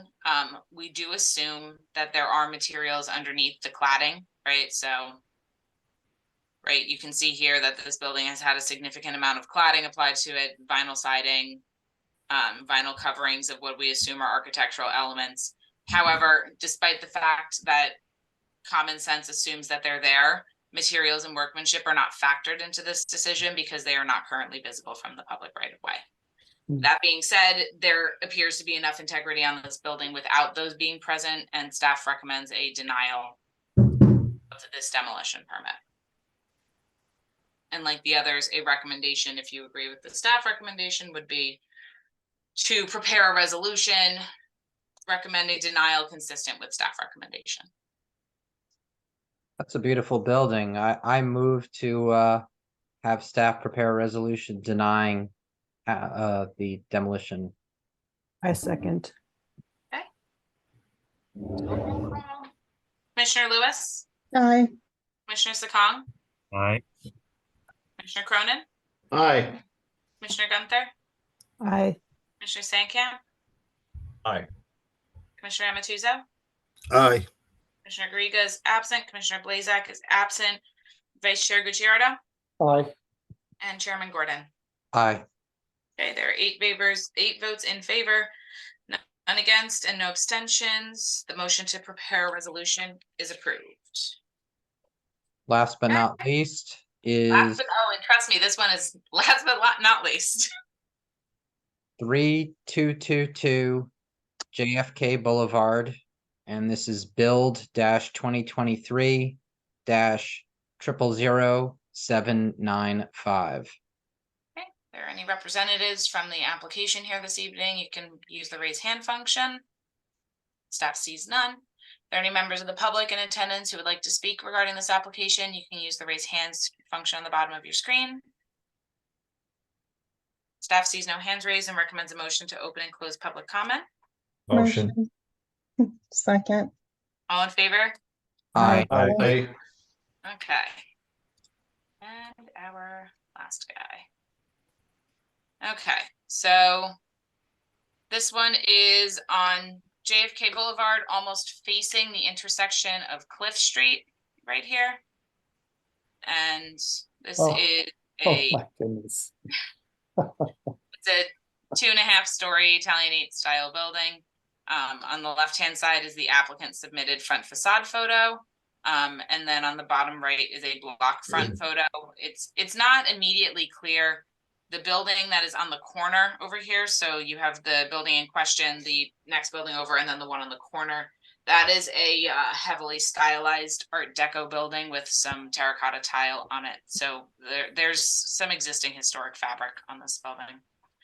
And consistent with the other 3 applications, we are also recommending that this building has historic significance and architectural integrity, and it should not be demolished.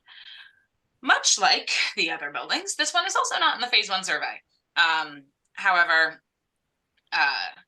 we are hoping to include it in the master plan element when we revise that. not atypical for something like this not to be in the phase one. It is a 2.5-story, 2-bay brick Italianate building with a bracketed cornice. Materials still on the building, still intact. Some of them have been changed, for example, the windows and the railings, but those are things that can be, as we see every day in the historic district, they can be restored. So the minor changes there do not impact the integrity of this building. And Jonathan, I forgot to point it on the other, but you can see where I highlighted there. This building retains its historic integrity of design, materials, workmanship, and feeling. That should also have location there. Okay, thank you. And these pictures are included in the record and as part of the evidence? Yeah, okay, excellent. I'm loath to interrupt, so thank you for bearing with me. Okay. Consistent with the other applications, the recommendation for this is for the commission to make a motion for staff to prepare a resolution recommending denial of a demolition permit for this application. I will make the motion recommending staff prepare a resolution to deny the demolition. Second. Along with the memo. Yeah. All right, a roll call vote. Commissioner Amatuzzo? Aye, and I just want everyone to know this building is currently completely gutted and every fenestration is open to the weather and has been that way for quite some time now. Wow. I appreciate you putting that on the record, and I will raise it with Frey. Commissioner Sankamp? Aye. Commissioner Gunther? Aye. Commissioner Lewis? Aye. Commissioner Sakong? Aye. Commissioner Cronin? Aye. Commissioner Grieg is absent. Commissioner Blazek is absent. Vice Chair Gutierrez? Aye. And Chairman Gordon? Aye. Okay, there are 8 votes in favor, none against, no abstentions. The motion to prepare a resolution is approved. Maggie, Okay. Yes. I have another question about this, and I was going to ask even before Paul's comment, but it really brings it into focus.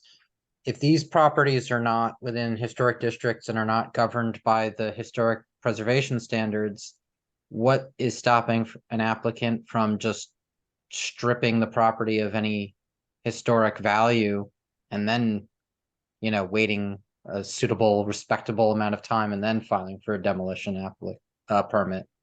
The ordinance says that they cannot. There's a line in the ordinance that says, so it specifically says that they need to, at the zoning officer's discretion, they can send a partial demolition to HPC for review with the intention of catching the people who try to remove historic fabric from the building. That's also why in these memos, we specifically call out the intact historic fabric so that no one really has the ability, unless they say that, oh, I didn't even bother to read it, which I mean, that's their problem, not ours. We have the ability to say, no, we specifically told you that cornice was important. You had to keep that. It does, like many issues we've heard in the past, fall to enforcement for some of these things, right? So I won't lie to you guys and sit here and pretend that the enforcement of illegal work in this city, regardless of what it is not historically the best. But we do have additional protections within the ordinance that prevent someone from ripping things off and reapplying on the assumption that they'll get a demo permit. They'll have to do a lot more than that. Like, I mean, not to get off tangent here, but I don't know if you guys remember that Pearsall property that we talked about a couple of months ago that I spent a good amount of time on, where someone went in during the middle of the night, removed a ton of stuff on that building, and then they never applied for a partial demo permit. They just applied to do some changes to the building, and they did get approved for them before we could work out something to catch them. I'm not going to sit here and pretend like it's a perfect system, but we do our best to make sure that no one comes back in for a demo permit after removing historic fabric. Well, short of partial demolition or demolition by neglect, if someone who's not in a historic district wants to, maybe even in good faith, wants to renovate their property, modernize it, turn it into one of these gray monolithic boxes, there's nothing to stop them doing that, right? Nope, this ordinance is for complete demos only.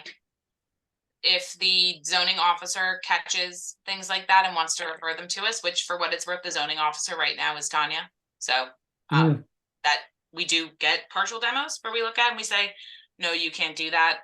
We had one recently on Bergen Avenue, which is similar to 3813 Montgomery, where it's one building outside of the district and they wanted to make some alterations on it that were not appropriate.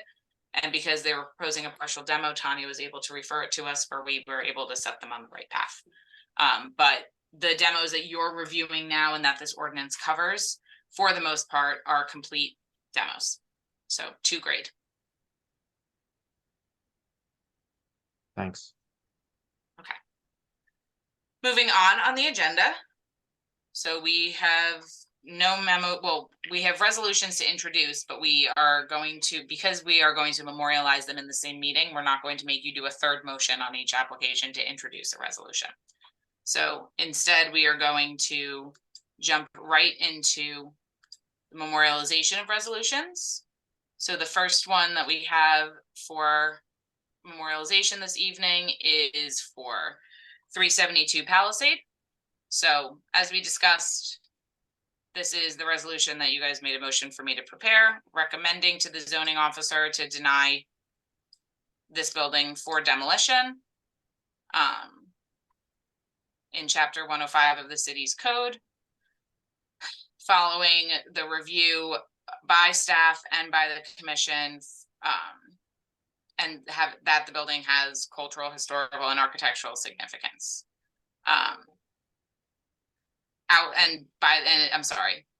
As defined by the standards in 105-7. I knew that was in here. I was just looking for it. Okay, so this, and then the resolution continues that the commission reviewed it by the standards, and is resolving that they should deny the demolition permit. And all of this down below is just fun admin stuff. And if I can make a recommendation here, in one of these paragraphs, we could add maybe the paragraph on the memo that says specifically what the commission and you found are sufficient for these 105-7 standards to make a resolution to deny. Do we want to go through each of the memos, or do we just want to say consistent with the memo? Well, because in the memos, you had said this is, the brick is nice, the certain features are nice.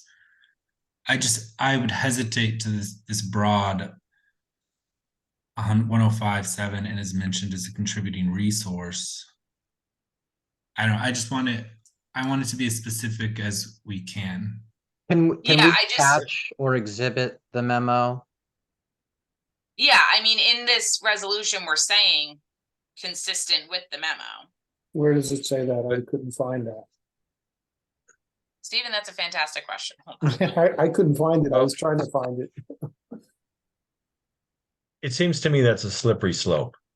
If we start giving an applicant direction as to how to get their building demoed, we tell them exactly what we want them not to have in order to get their building demoed. Oh, you can't have these good, nice things on your building.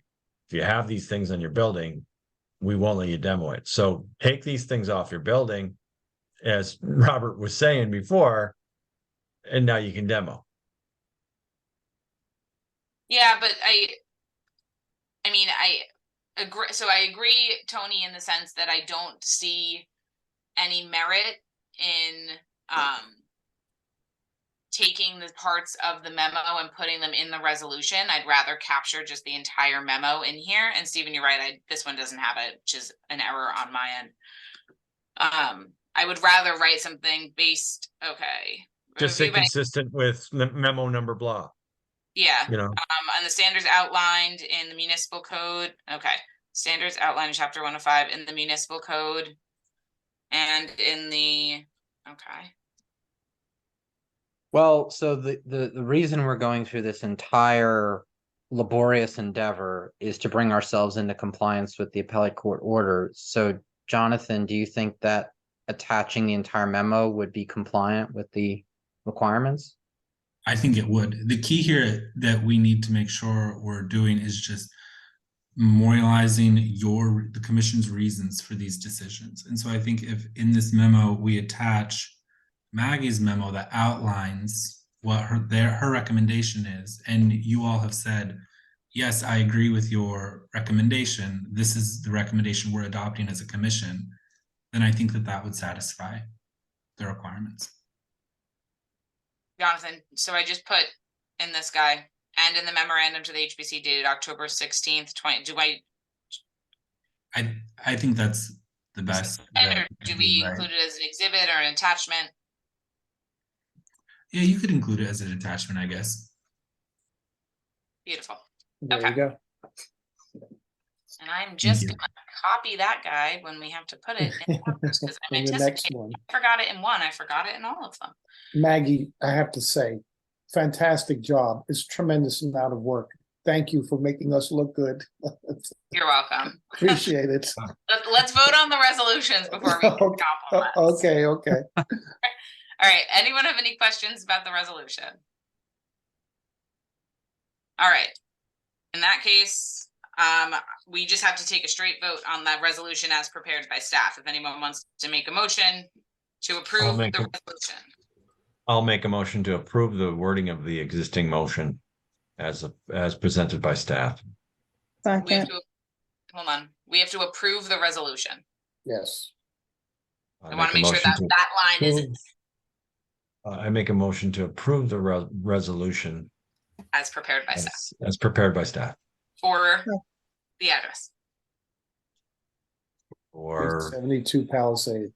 372 Palisade. Sorry, thank you. It's a work in progress for all of us. All right, anyone want a second? Second. Second. All right, roll call. Commissioner Amatuzzo, Aye. Commissioner Stankamp, Aye. Commissioner Cronin, Aye. Commissioner Sakon, Aye. Commissioner Gunther, Aye. Commissioner Lewis. Aye. All right, Commissioner Garriga is absent, Commissioner Blazak is absent, Vice Chair Gutierrez, Aye. and Chairman Gordon. Aye. All right. Move on to 32 Franklin.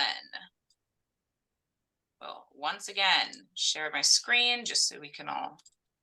Maggie, is it crazy to think that since you've already told us that you have pre-drafted 2 alternative resolutions, one approving and one denying, why can't we just do a joint, motion that addresses the whole thing in one go? Has there been a legal determination that it requires the separate motions?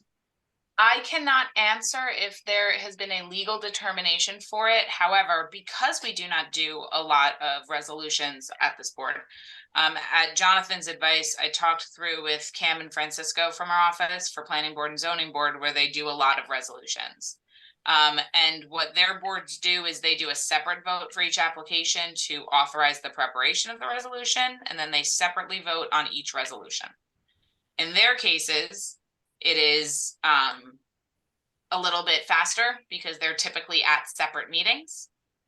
I envision in the future, we're not going to have to look at every single one of these resolutions, and we'll just be able to take a motion vote on each one without me pulling it up on screen share and putting in the wording that I forgot. But that is what Planning Board and Zoning Board does, a separate motion on each resolution. Right. It's city council that does groups of resolutions and votes on them together, I had hoped that we'd be able to treat this like a consent agenda item, Right. but that's not the practice of other boards.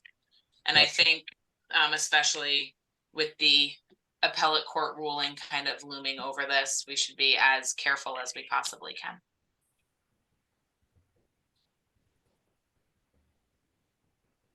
All right. I mean, it's kind of unique because we're directing you to draft a resolution that we know has been drafted. I know. But we want to dot our I's and cross our T's. Yep. All right. I'll make a motion to approve the resolution to deny demolition for 32 Franklin. Second. Second. Okay. Do a roll call. Commissioner Gunther, Aye. Commissioner Lewis, Aye. Commissioner Sakong, Aye. Commissioner Cronin, Aye. Commissioner Amatuza, Aye. Commissioner Sankamp. Tony, Aye. Commissioner Garriga is absent, Commissioner Blazek is absent, Vice Chair Gucciardo, Aye. and Chairman Gordon. Aye. Okay, there are 8 votes in favor, none against, no abstentions.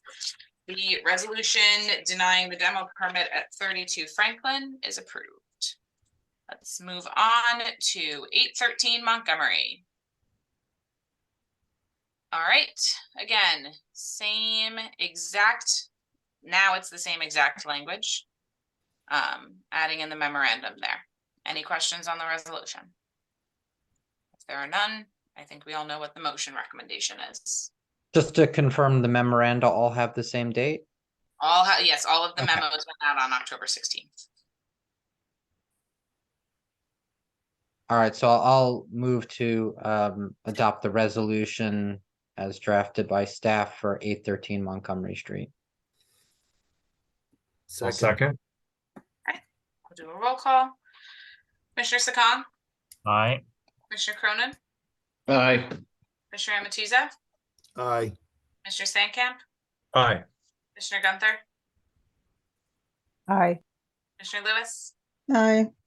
Commissioner Garriga is absent, Commissioner Blazek is absent, Vice Chair Gucciardo, Aye. and Chairman Gordon. Aye. There are 8 votes in favor, none against, and no abstentions. And for our last exhibit of the evening, we have 3222 JFK. All right, and now all of the language is the same. I will just highlight there just so the memo is still dated correctly there as well. Any questions on the resolution? If not, motion recommendation remains the same. I'll make a motion to adopt the resolution to deny the application. Demo permit at 3222 JFK Boulevard. All right. Second. Okay. Commissioner Lewis, Aye. Commissioner Sakong, Aye. Commissioner Cronin. Aye. All right, Commissioner Amatuza, Aye. Commissioner Sankamp, Aye. Commissioner Gunther, Aye. Commissioner Garriga is absent, Commissioner Blazek is absent, Vice Chair Gucciardo, Aye. and Chairman Gordon. Aye. Right, the resolution is approved, 8 yeas, 0 nays, no abstentions. All right, we have one more item on the agenda because I was holding announcements until the end of the meeting. As of January 1st, actually, let me preface this. This is not my decision for what it's worth. As of January 1st, we're going back in person. Zoom meetings are done. This is, so it's planning board, zoning board, and us are all going back. City council's been in person for a bit. Cannabis has been in person. Rent leveling's in person. This is a directive from the mayor's chief of staff that we are to go back in person. So it's been a bit since we've talked about it, but we no longer have the City Hall Council Chambers as our meeting space. We have the Holloway building at 1 Jackson Square. Actually, technically that's in 4 Jackson Square, but it's all the same stuff. We had, when we did a bylaw amendment a while ago, we adjusted our meeting time from 6 to 6:30 to accommodate getting down there. We can, at a later date, if we would like, if anyone wants to come see the space or has not been down there, I'm down there all day if anyone wants to come see it, but we can discuss more specifics leading up to it. Another change that comes with going back in person is that even though we are going back in person, we are no longer going back to the old days of hand-delivered paper packets. We are staying paperless. So we will have, I don't know if it's going to be tablets or laptops available for you guys. They will live in the Holloway building, but you'll have the ability to access all of the digital plans separately from what the applicants have up on their screens. So yes, that is the update there. Admittedly, I'm not thrilled about it. I enjoy meeting with all of you in my basement, but actually another item we're working on is there is a part, I don't know how you plan on getting down there. It's accessible by the light rail. It's on the 87 bus line. We do also have a parking garage, which any commissioner who would like a parking pass for the parking garage will be able to get one. So I will admit to being a little thrilled about it.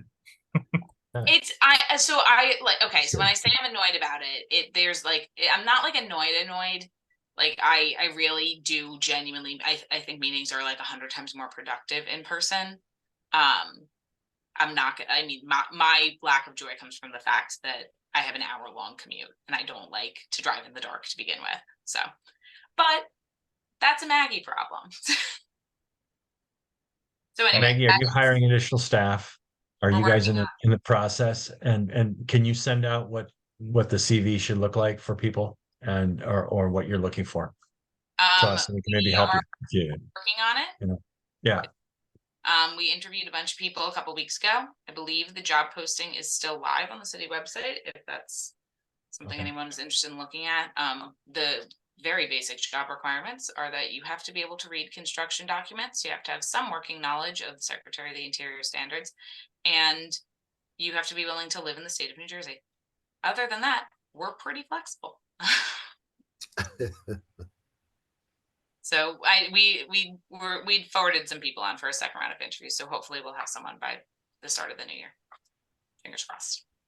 But we'll see. You could have somebody they could live out in the sticks somewhere and they State of New Jersey. State of New Jersey is the only requirement. Okay. Yeah, Good. I mean, I wouldn't necessarily recommend a commute from the Pineys, but if you are willing to do it, I am not going to judge. All right. If anyone has any questions, concerns about anything in person, just shoot me an email and I can direct you the most appropriate person to talk to about that, because it is not me.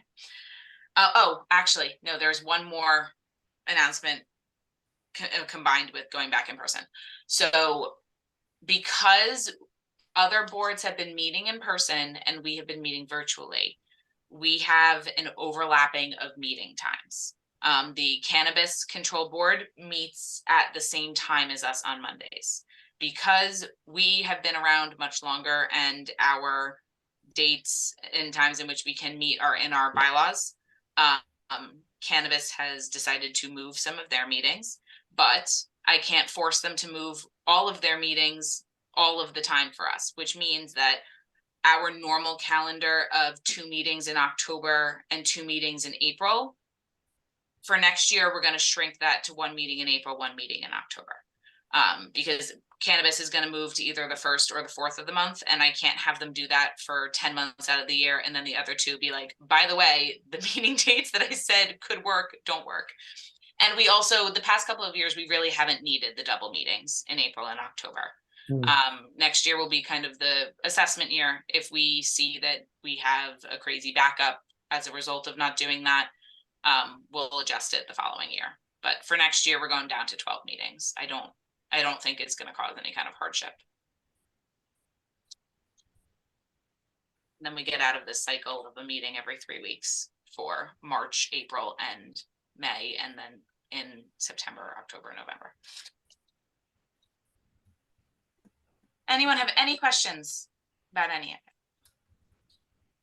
Not a question. I just wanted to, like Stephen, say thank you for all your hard work on the demolition reviews. And I don't know how much of that is Carly, but it seems like, you know, the two of you are doing great work. So thank you. Yeah, Carly's our reviewer. We have a consultant who helps us with these because of the workload. Carly's the main consultant. She's an absolute rock star. We would genuinely be lost if we didn't have the consultant doing it. It's a big help. And it also, for what it's worth, I think adds a lot of credibility, because it's not just like me sitting in a room making a determination. It's someone entirely, I mean, she works in Trenton, right? Like she's completely removed from everything, looking at the same things. So sometimes we go back and forth with them about what we're actually recommending or not, but either way, I agree with you, Robert. She's fantastic. Okay, that being said, it is 10:07. I'm sure Yeah. everyone would like to either go to bed or catch whatever is left of the Vikings game, which I can't imagine is very good. With that, we don't Rangers need- are up 8-2, by the way. Oh, thank God. I mean, not that anyone's watching baseball at the same time. They wouldn't do that. But if they were, they'd know that. I live in a football household. No one's watching baseball. They're a loss. No concussions. All right. That being said, the only thing left on here is adjournment. Motion to adjourn. Second. Second. Okay, it is 10:08. All in favor? Aye. Hey. Good night. Thank you, everybody.